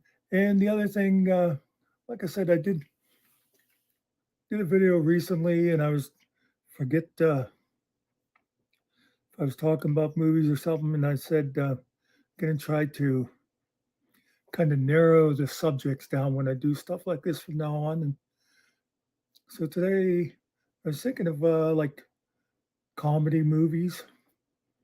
And I'm going to cover, let's say, pre 1960, some of my favorite old time stuff. And, you know, if you go back to the silent era, everybody pretty much has heard is like Charlie Chaplin and all those guys. And you watch that stuff and it's good for laughs. But by necessity, that stuff was mostly, you know, a lot of slapstick, physical humor, because of course it had to be all visual. There was no audio. So it's not the kind of thing I can sit and watch forever, but I think there's famous scenes. And I know one I remember watching quite a while ago is a Laurel and Hardy thing where they were delivering a piano and it was way up top of these tall steps going up the side of a hill. It was even worse than the steps going up to the apartment that I lived in Pittsburgh, but that's beside the point. But it was one of these deals where, you know, they're taking this piano and they'd get up so far and then somebody come walking down the other way and they'd have to go back down and let the person by, or they'd go up and it would slide back on them. And, you know, it was like a half an hour of them getting to the top of the steps. And when they finally get to the top, they realized they could have just driven up there, but it was such a stupid, simple thing, yet watching them do it was hilarious. But like Lauren Hardy's a good example of they transitioned well though into talkies. And I know a lot of those older guys like I'm going to lean back now. Maybe if I'm going to lean back, I should move this closer. I noticed I got awful small on the screen doing this. Anyway, there was other guys from the early days of like the Marx Brothers. They were always good. Funny thing about the Marx Brothers for me is I liked their bits, and you know, a lot of times you just would see them. You'd be watching a show and they'd show, you know, a Marx Brother thing, but I never like watching a whole Marx Brothers show. Yeah, this just looks weird being so small. Watching a whole show like that, I didn't like as much.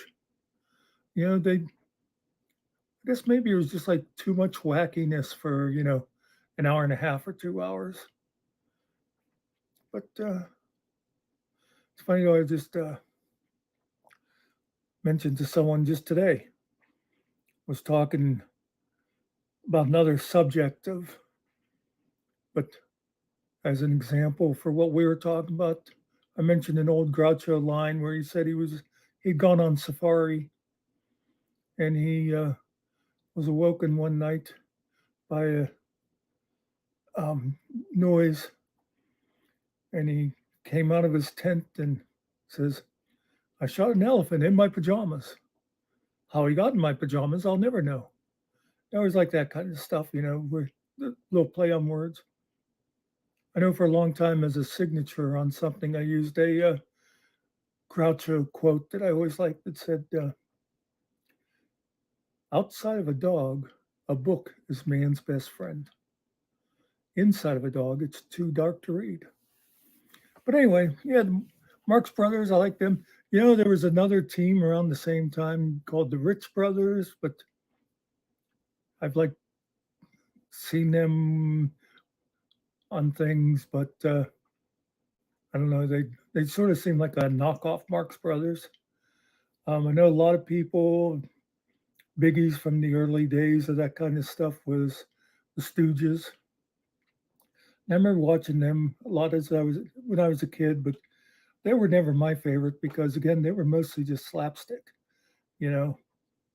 And the ones I really liked from that era. Well, I also mentioned there was a lot of comedies too from like the what 30s, 40s, 50s that were different type. The type that like Cary Grant would make. Well, they used to love them. They called them screwball comedies. If you ever get a chance, one that I always thought was hilarious, Bringing Up Baby. That's that's uh, that's a good one. And of course, I'm pretty sure it was Cary Grant did the movie was classic from a play Arsenic and Old Lace. But those are good. But the guys that never failed to make me laugh, Abbott and Costello. And I remember, I think it was like when I was in like junior high or high school. If I remember correctly, they were on Saturdays all the time. You know, they showed their old movies, and I know I watched them all.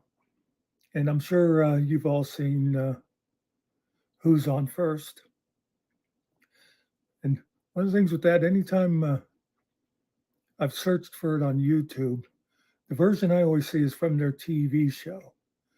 But the best version they did was in one of their movies. But it was just, they were amazing how they could bounce that back and forth. And there was that other one, they did the math thing and they did a couple versions of it in a couple of their movies. The one I always liked was one where Costello played a vacuum cleaner salesman. And he did a thing, and I forget now exactly. I'd have to look it up, but it was like 7 times 17 equals 28. And he would write it on chalkboard and do it and make it like it almost made sense. Things like that. But they always like I think I think the best movie of theirs was Abbott and Costello Meet Frankenstein.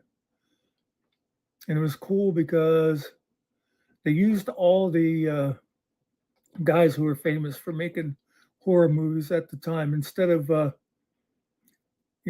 just putting somebody in a Frankenstein makeup or whatever. They had Bela Lugosi in there and Lon Chaney Jr. and Boris Karloff and all those guys playing the what's his name, Vincent Price. He does an invisible cameo at the end. But yeah, that's pretty much what I wanted to talk about was Abbott and Costello. If somehow you're not too familiar with them, see if you can find them somewhere and watch some of their stuff. They were always good for a laugh. Trying to think if there's any other in particular comedy things I want to talk about from the early days. Some other time I'll do like a post 60 comedy thing. But I don't know. Something about movies from the 40s and 50s that I always liked. Not only the comedies, I think I might have mentioned before, I love those 50s sci-fi movies because they were just so badly done. and they're so much fun to watch. Anyway, folks, anybody have any questions? Should I end with a song? Well, you don't have to be rude about it. Could have just said, no, that's okay. We've had enough. I don't know. Sometimes I wonder why I bother with you people. But peace out. And I would walk 500 miles. And I would walk 500 more. Just to be the man who figured out what the hell havering means. Okay, folks, so welcome to Movie Review Tuesday. I came across this little gem the other day. I don't know, that's not the one I want. I don't know how I somehow missed this, but I found it the other day. Oh, by the way, today's episode is brought to you by Netflix. Netflix, 30 billion viewers and 12 paid subscriptions, can't be wrong. So this is what I found here was Cowboys and Aliens, which, I mean, right off you think, okay, this is something dumb, right? And it's kind of what you expect, maybe a little higher quality with the effects and stuff. But what really got me about it is, now watch when I start this preview. It'll look like pretty much what you're expecting out of a movie like this. Let's see, I think we can make that a little bigger, huh? When I saw the preview, I thought, is that Harrison Ford? And it is. Cowboys and Aliens. Sounds pretty much like a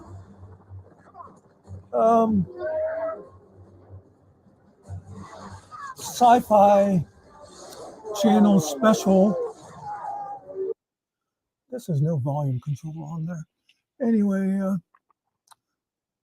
just look at this. Like I said, it just seems like it'd be a sci-fi channel special. But look, you got Harrison Ford, Daniel Craig.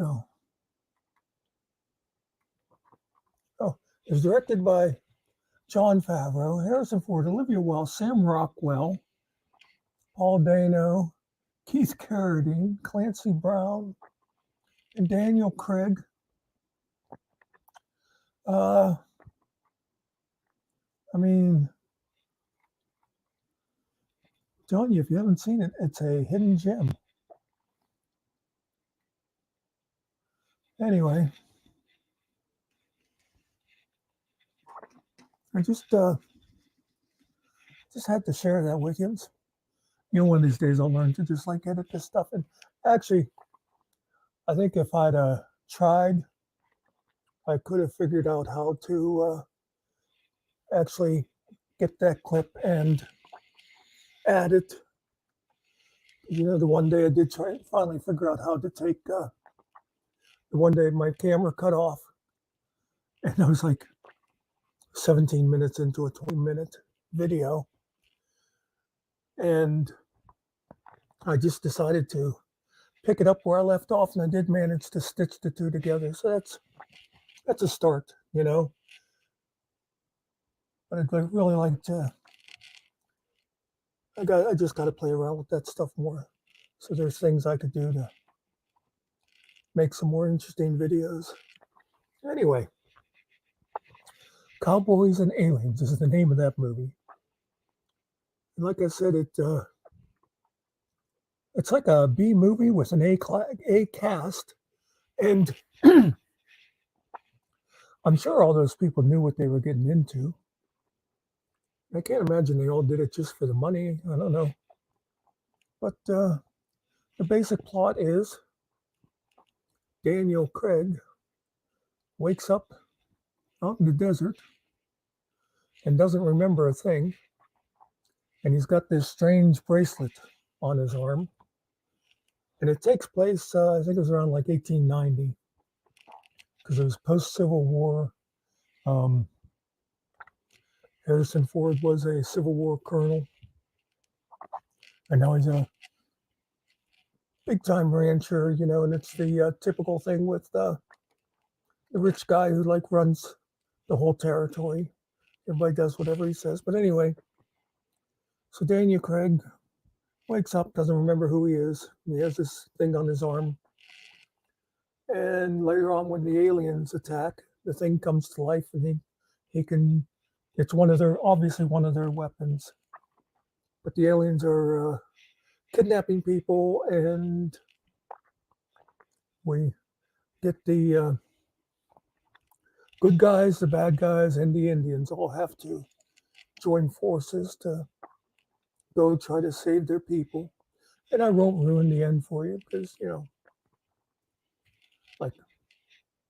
like you can't guess what'll happen in the end. But anyway, I'm just saying it seems like a dumb little movie, but I had fun. I mean, you go into a movie like this not expecting much, and I was kind of pleasantly surprised. And it's, like I said, it was a little higher quality than you would normally expect for a movie of this type. It had good special effects, had good writing.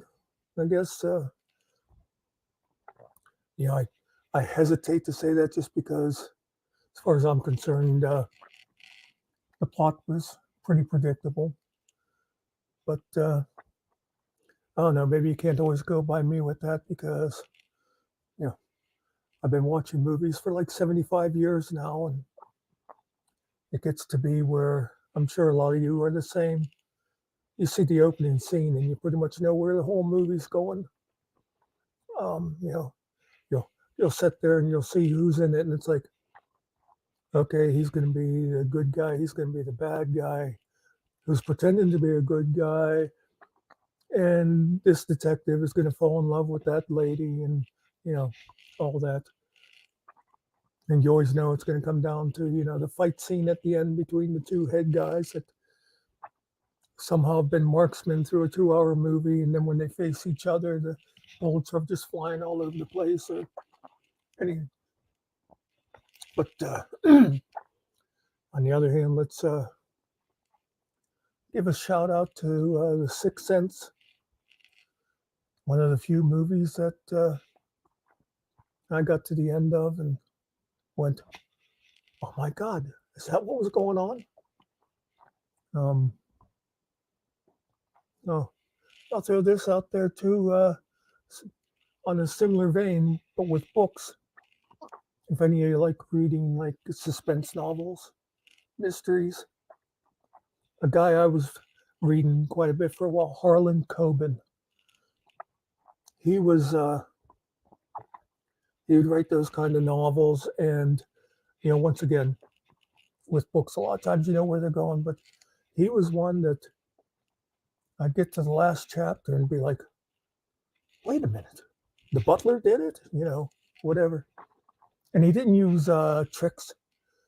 I can remember I went through a lot of mysteries at one time in my life, the Agatha Christie's and all those. And I always hated because what I would do is I read as I would read them, just like when you watch one of those movies, you're trying to decide who the killer was or whatever. So the whole time you're reading it and you're putting the clues together. And I always hated some of those when they'd get to the end and it'd be, oh, but what you didn't realize is his brother-in-law was hiding in the attic all along, and he did it,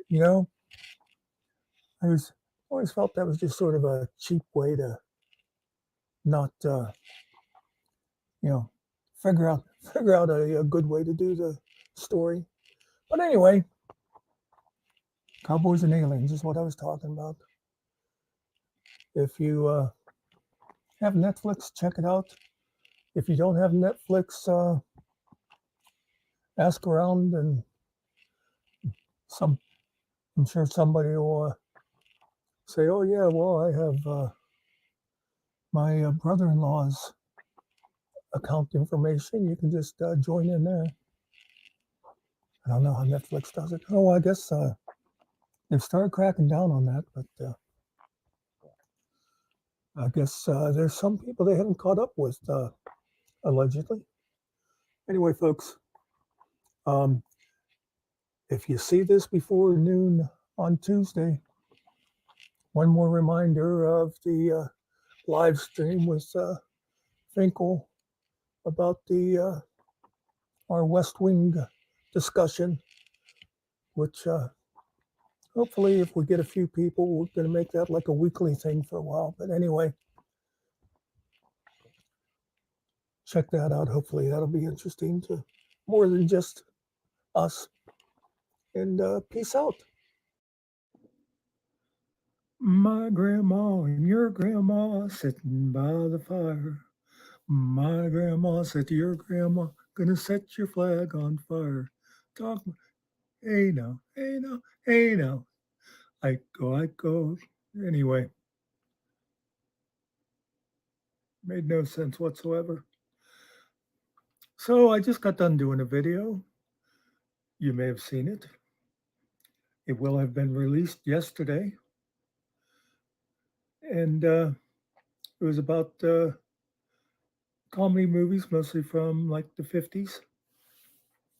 And as soon as I was putting my phone back over on the other side of the desk, I thought about TV comedy in the early days. And, you know, I thought of some of the famous ones they always talked about. Well, there were the sitcoms, such as um, Make Room for Daddy, um, Ozzie and Harriet. I'm trying to think of some of the others. And they're just, if you'd watch any of those now, they're pretty lame. Some of the ones that I think you can still get a kick out of, although I haven't watched in a long time, was like I Love Lucy, but maybe I'd watch that now and think it was just dumb. Always loved the Honeymooners. It's funny, some of these shows, I can remember watching them as a kid. And later on in life, I would think about a show like that, and I'd be trying to remember like who, what was the name of one of the actors or something like that, and I'd look it up on IMDb and realize they were originally on TV like before I was born. So I obviously when I watched them, it was syndication. But anyway, that's beside the point. But the ones I wanted to mention now are guys that they gave credit for kind of inventing television, or you know, in how do you want to put inventing the audience or whatever, getting television started. And there was like Sid Caesar, and Milton Berle. They were like biggies, and they were like huge,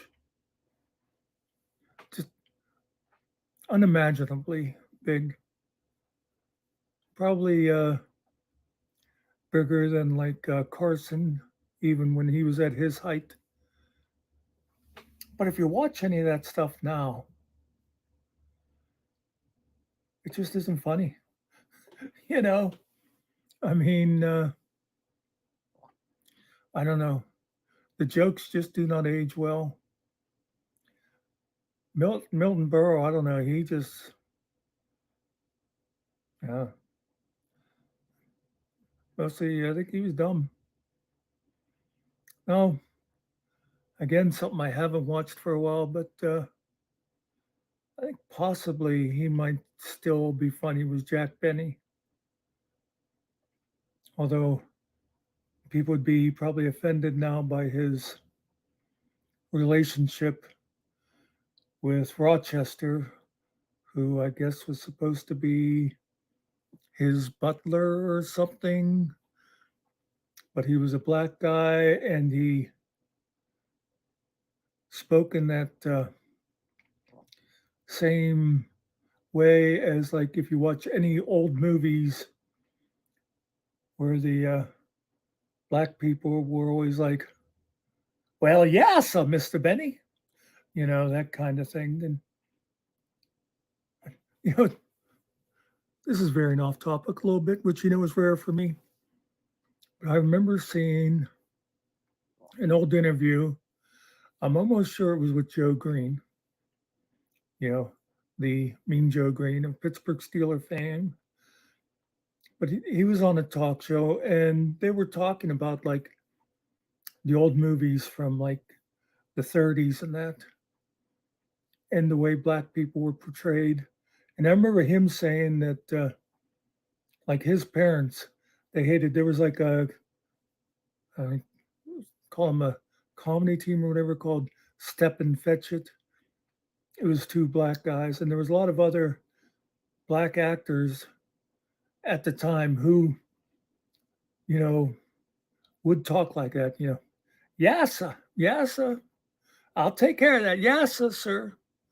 Um, I remember there was one, he used to be in a lot of those, like, they'd be like in horror movies or something. And of course, he was always, you know, scared of the ghost and stuff. And he'd go, feet, do your stuff or something like that and run away. But like I said, I remember Joe saying, like, his parents and people of that generation were really offended by that naturally.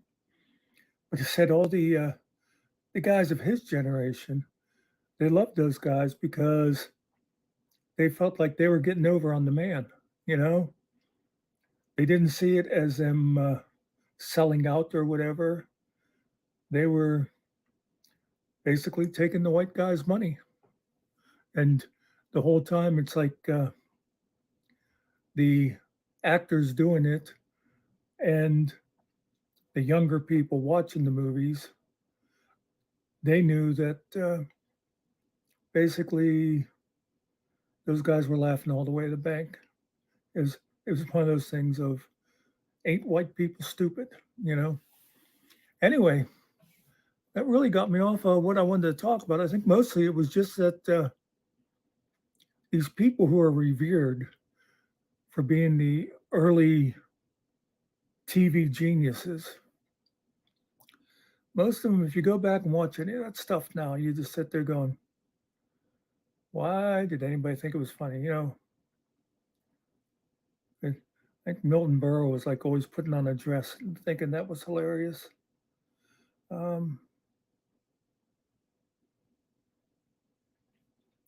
like I say, I think some of the actual sitcoms, I don't know. Actually, about the only one I think that maybe people would still find funny is Lucy, just because of some of her antics. Because even as I think coming forward, a lot of the shows from like the 60s and stuff, if you watch them now, I mean, one of the biggest shows of that era of the 60s and that was like Beverly Hillbillies.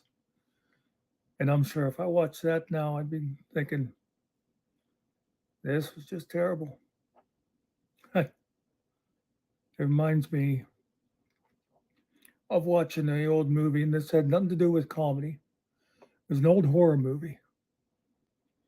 I remember I was sitting watching it one night, and my father came in the living room. He's like, "What are you watching?" He's like, I forget exactly what he said, but basically he was like, "How can you watch this garbage?" And I was, you know, like 16 or something, and I thought, "What do you mean? This is genius. This is a great movie. How could you not like it?" I remember one night I was sitting, it was like 20 years later or whatever, and I saw that movie coming on late night TV. If I remember right, I think it was called Gargoyles. It had to do with supposedly the gargoyles, they would go into hibernation for like 20 years or 47 years or whatever it would be, and they'd come up. And basically, they came out of their cave and I don't know, was attacking people in the desert or whatever. But like I said, I came across it late one night and thought, oh, there's that movie. And I was watching it and I thought, oh my God, my father's right. This was garbage. So it's just interesting how your opinions can change when you maybe grow up a little bit, or just the fact that,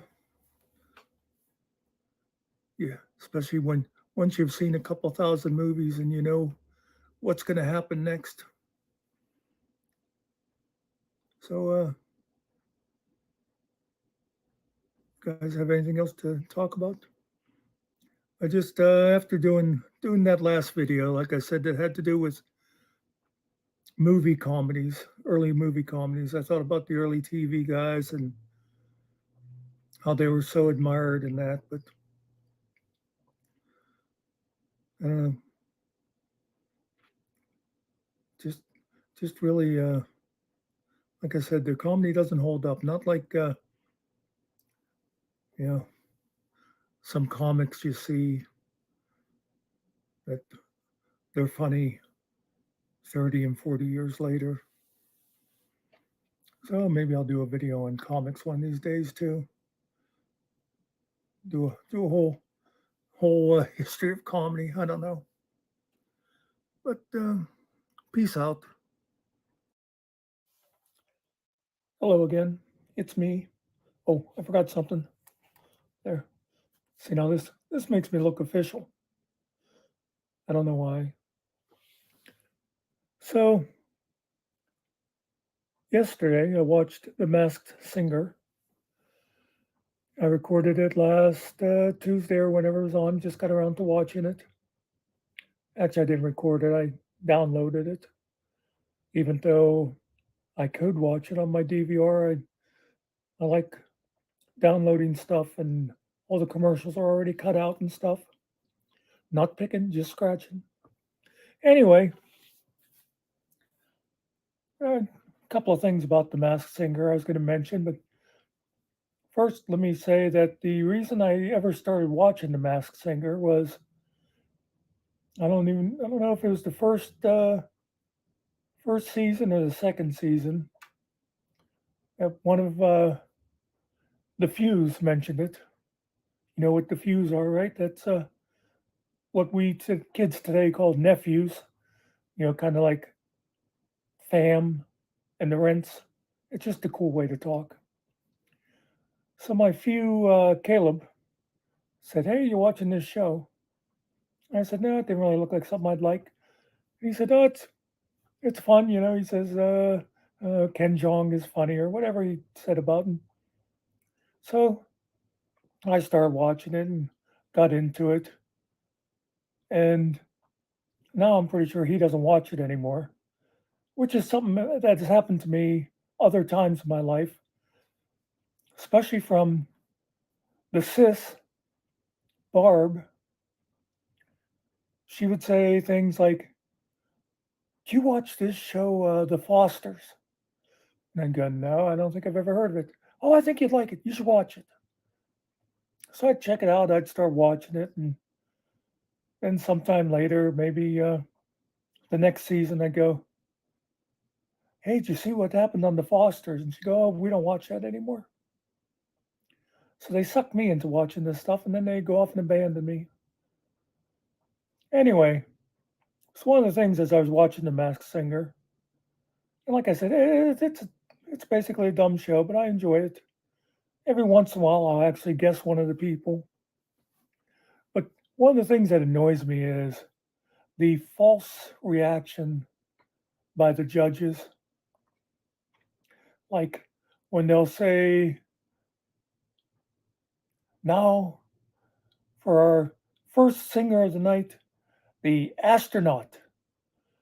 And you'll see Jenny McCarthy or Nicole Sheridan or whoever go, like somehow that's, really exciting. It's like, it's all right to get a reaction, when they start singing and go, "Oh, wow, they're good." And speaking of reaction shots, that's another thing. I watch a lot of the talent competition type shows, The Voice and America's Got Talent and Britain's Got Talent and The British Voice and stuff like that. And now stuff like The Voice isn't too bad with the reaction shots because it's all about the voice. But I hate like America's Got Talent, and there'll be like a magician or somebody, and they switch to Howie Mandel watching, going, "Wow." I mean,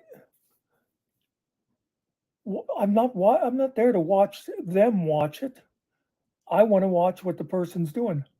It's like, haven't these networks ever heard of picture in picture? I mean, that'd be great if they put a little picture of a judge down in the corner reacting.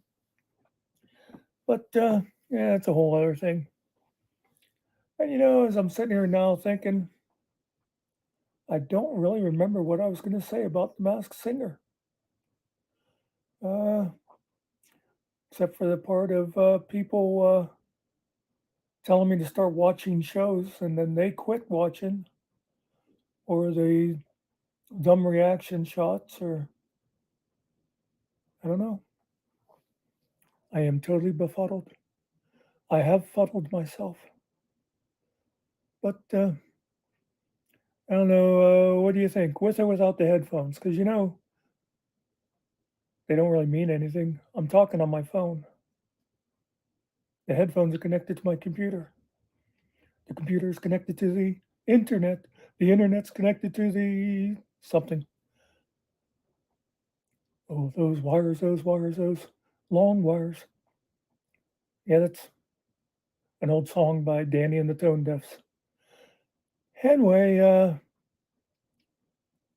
I guess that's it, unless I think of something else before I upload this and I redo it, but I doubt it because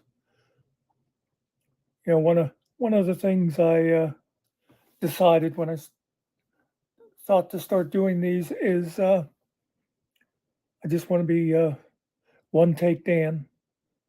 I'll just do them, and whatever happens, happens.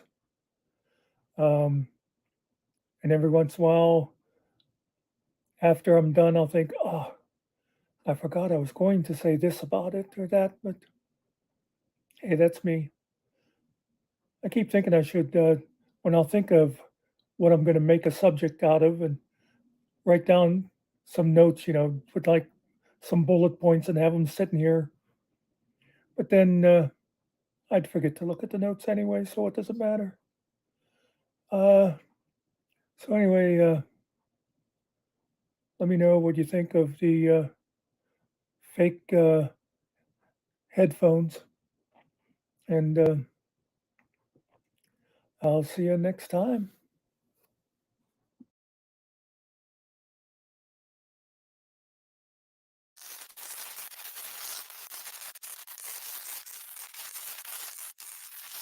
There is nothing wrong with your television set.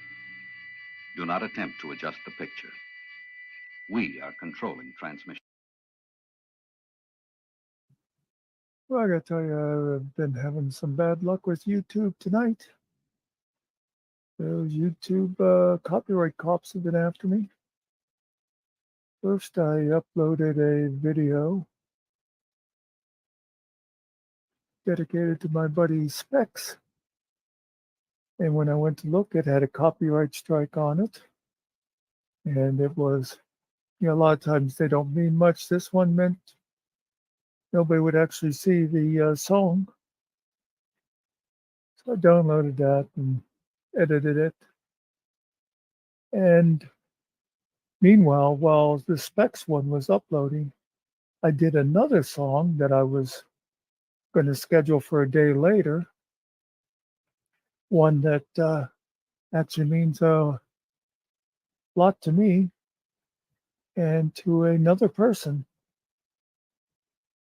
But anyway, that song was totally, they just, copyright people just did not like it at all. So, but the thing is, when I was doing that song, while it was playing, I was thinking not just about the song and what it meant to me, but then I thought about songs in general and how because when you come across a song, somebody shares it with you, you hear it on the radio, however you find a song, very often because of the time, place, person, the song gets a special meaning for you that maybe no one or just one other person in the world will have that same association with. And I thought, that'd be an interesting thing. I keep mentioning to people if you want to send me songs, but I thought if anybody has a song that has special meaning to you, I would love it if you'd come up and join me on a panel and we'll listen to the song together and talk about it. And you can say why it is special to you and so forth. And I think that'd be an interesting thing to share with people. So that's what I'm asking you for. Come and get a hold of me to listen to some music together, huh? What do you think? Peace out, Juns.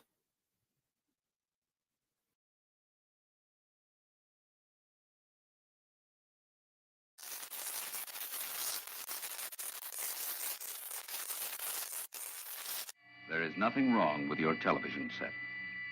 Do not attempt to adjust the picture. We are controlling transmission. Hey guys, so got another song for you. This one comes from my friend Danny. Now this is my YouTube friend Danny.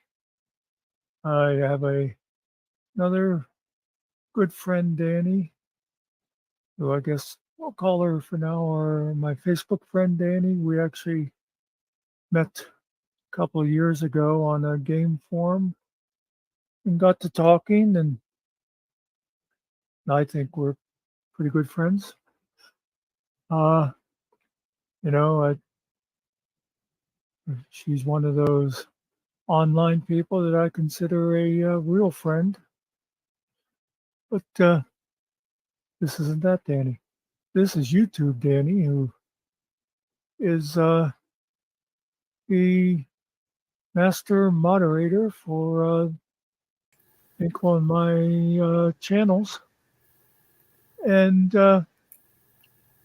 so the other day we were talking, got to talking about songs that mean something special to you.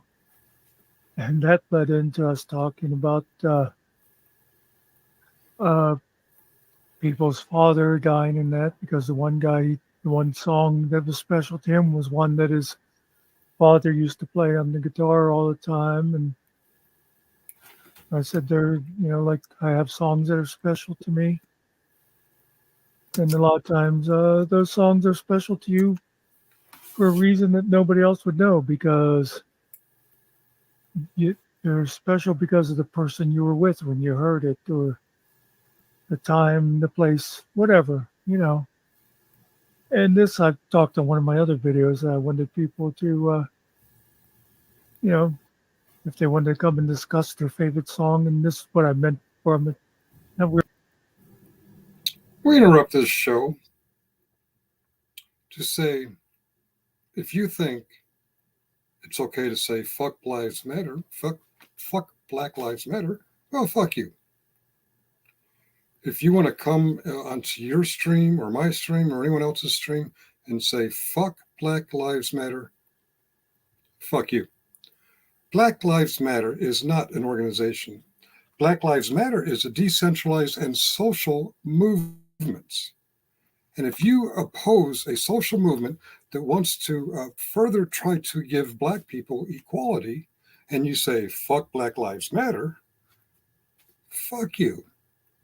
Fuck you, Lemmy. Fuck you, Generally Specific. Fuck you, my brother's keeper. Fuck all y'all, and fuck anybody else out there who thinks Black Lives Matter is an organization led by criminals and despots. Fuck you if you think the movement, Black Lives Matter, the hashtags, the peaceful marches, the church organized demonstrations, they were not for profit. They did not spend money and give it to the website Black Lives Matter. Fuck you. You're ignorant. Some of you are racist. Some of you are ignorant. Racist? Clearly, obviously, my brother's keeper. When he did fuck Black Lives Matter, and he came up on Generally Specific and said, oh, I was reacting to being attacked. He was saying that from across the street. He was pointing directly at whoever was holding a camera. He was saying, fuck Black Lives Matter. His voice, his face, his middle finger. He said that across the street. He was not threatened or approached or done anything by anybody on the opposite side of the street other than protesting, demonstrating the fact that Black lives matter too. We all know white lives matter. Everybody knows that. We all know that Native American lives matter. We all know that people who work in police forces lives matter. We all know that all lives matter. But what y'all don't know is that Black lives matter too. And that's what the movement's all about. That is when a church gets together and makes handmade signs and peacefully walks around the perimeter of the church saying, Black lives matter, and you say, fuck you, all I can say is fuck you. Some of you are racist, some of you are ignorant, some of you are both. General Specific, you're at least ignorant. What Black life has Black Lives Matter? Do you know it is actually safe in Washington, D.C., a city primarily Black? It is now safe for Black people to walk towards the White House from the north. That main street leading to the White House from the north is now called Black Lives Matter Plaza. It passes the Reagan Institute. It passes some other conservative PACs, think tanks. It passes both churches of liberal and conservative ideologies. But now, only now, is it safe for a Black person to walk in a city that's primarily Black along that route going towards the White House. Those people have been helped. The fact that fewer police officers who are racist, I'm not saying all police officers are racist, but they're out there. One's in jail right now for putting his knee on George Floyd's neck and holding it down so he gasped his last breath of air. That murdering bastard is convicted by a jury of his fucking peers as a murderer, and he's in jail for a very long time. And because of that, many Black people are safer because police organizations across the country are getting retrained and reminded that Black lives matter too. Just because a white guy who does the same thing that George Floyd did gets thrown in handcuffs and shipped out for processing, that should be the same process for a Black person. So, Generally Specific, fuck your ignorance. Lemmy, fuck your ignorance. I can't say for sure that you're racist. Actually, yes, I can. Yes, I motherfucking can. Generally Specific, you're a racist too. You're anti-Semitic racist. Yes, that is right. I'm calling you an anti-Semitic racist. You're fucking racist. What can I say? You're fucking racist. You think the Jews killed Jesus Christ. If Jesus Christ is a historical figure or a religious figure, whatever viewers may think of Jesus Christ, the Jews did not kill him. The physical killing of Jesus Christ also was not done by the Egyptians or the Pharaoh. You stupid motherfucker. You claim to be studying a Bible or a version of the Bible, and you want to say the Pharaoh or the Egyptians did it? I give you credit. You caught yourself. Then you said it wasn't Pontius Pilate. It wasn't the Romans. You claim it was the Jews. What kind of fucking Christian blames it on any of them? The Egyptians, the Romans, the Jews. The physical act, the spear going through the ribs, that was done by a Roman under the orders of the Roman governor. The physical act was performed by Romans. The Jews and Gentiles and Samaritans who were in the crowd cheering on, yeah, crucify him, crucify him. One, that's not just Jews. Two, they had no power. They were just like you assholes all over the fucking internet expressing your opinion, cheering people on, cheering people from different sides of different issues. Actually, there's many sides to many issues, And you all think, oh, we got to be tribal. We got to be on this team or that team. We got to be pro-auditor or anti-auditor. We got to be pro-Kaiser or anti-Kaiser. There are many angles to this shit. And you fucking know because you agreed to my $5 sticky the other night. But you're a racist because you want to blame the Jews. You know who blames the Jews for the crucifixion of Jesus Christ? The racist crusaders. The crusaders who want to dehumanize the Jewish people who occupied the land, the Holy Land, so that the white Caucasian motherfuckers from Europe would feel justified in murdering and slaughtering them and taking over that land. That was racist. Oh, it came back. It did come back. The concept that the Jews killed Jesus did come back under the Nazis in the 30s and the 40s. Yes, the Nazis. Yeah, you want to be like a Nazi? Be my guest. Put that fucking helmet. Actually, no. You say put your helmet on. I think your problem is your helmet's been on too long and too thick. You're not letting information flow into that fucking noggin of yours. You racist, anti-Semitic motherfucker. Who killed Jesus Christ was he who put Jesus Christ on this planet for the purpose of dying for our sins. If you don't believe that, I don't believe that either. But if you don't believe that, you're not a Christian. You're a fake Christian. You're a racist, homophobic, anti-Semitic, fake Christian. You're bullshit Semitic. And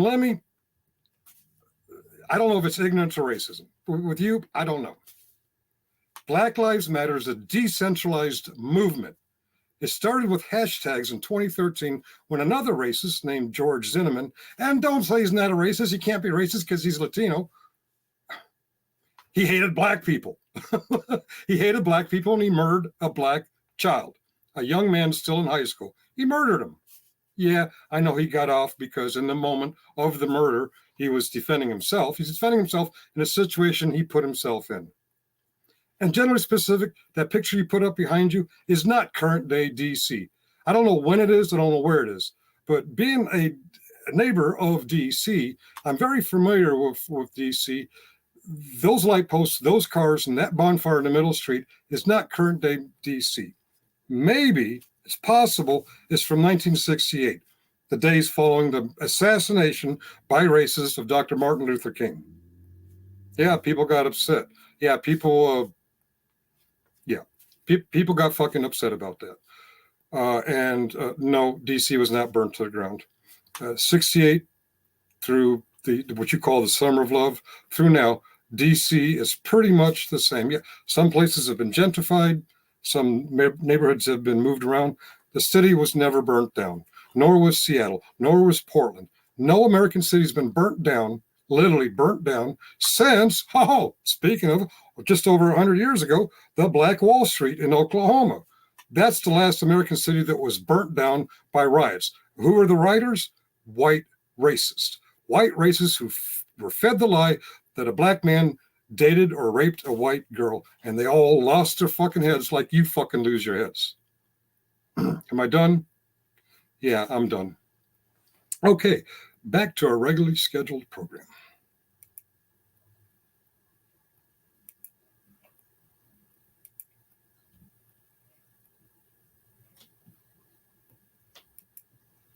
Oops. I lost the rolling stream. Okay. Should we do another one? I just had my little Tourette syndrome. Fucking idiots. Just booking a hotel. Happy Friday. I am sorry, Muckster, Ariel, or Killing Time, whoever had that rolling in the background. I removed it from stage. I meant to bring it back up when I was done with my rant. I'm not even sure what we were playing at. It looked like Muckster was telling a story. Was it something from Muckster's? I'm going to...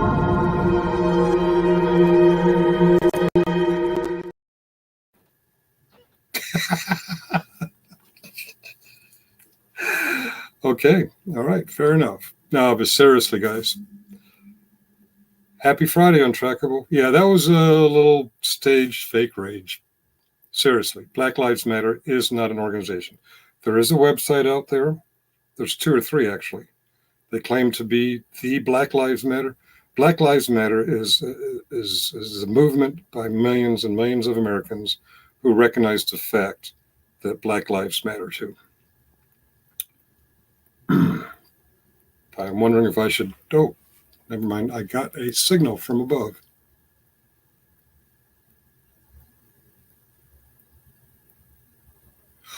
Oh, either go panel or, okay. Gotcha. We got 3 in the chat. Should we close and start a new one, or just close and start when we have something else to say? I think I will close and see if there's anyone in the meeting room. And yeah, wait, up to you. Up to you. Okay. Yeah. Preserve that. Let's preserve that in end stream. I'll hit the private meeting room and see what we want to do from there. Cheerio.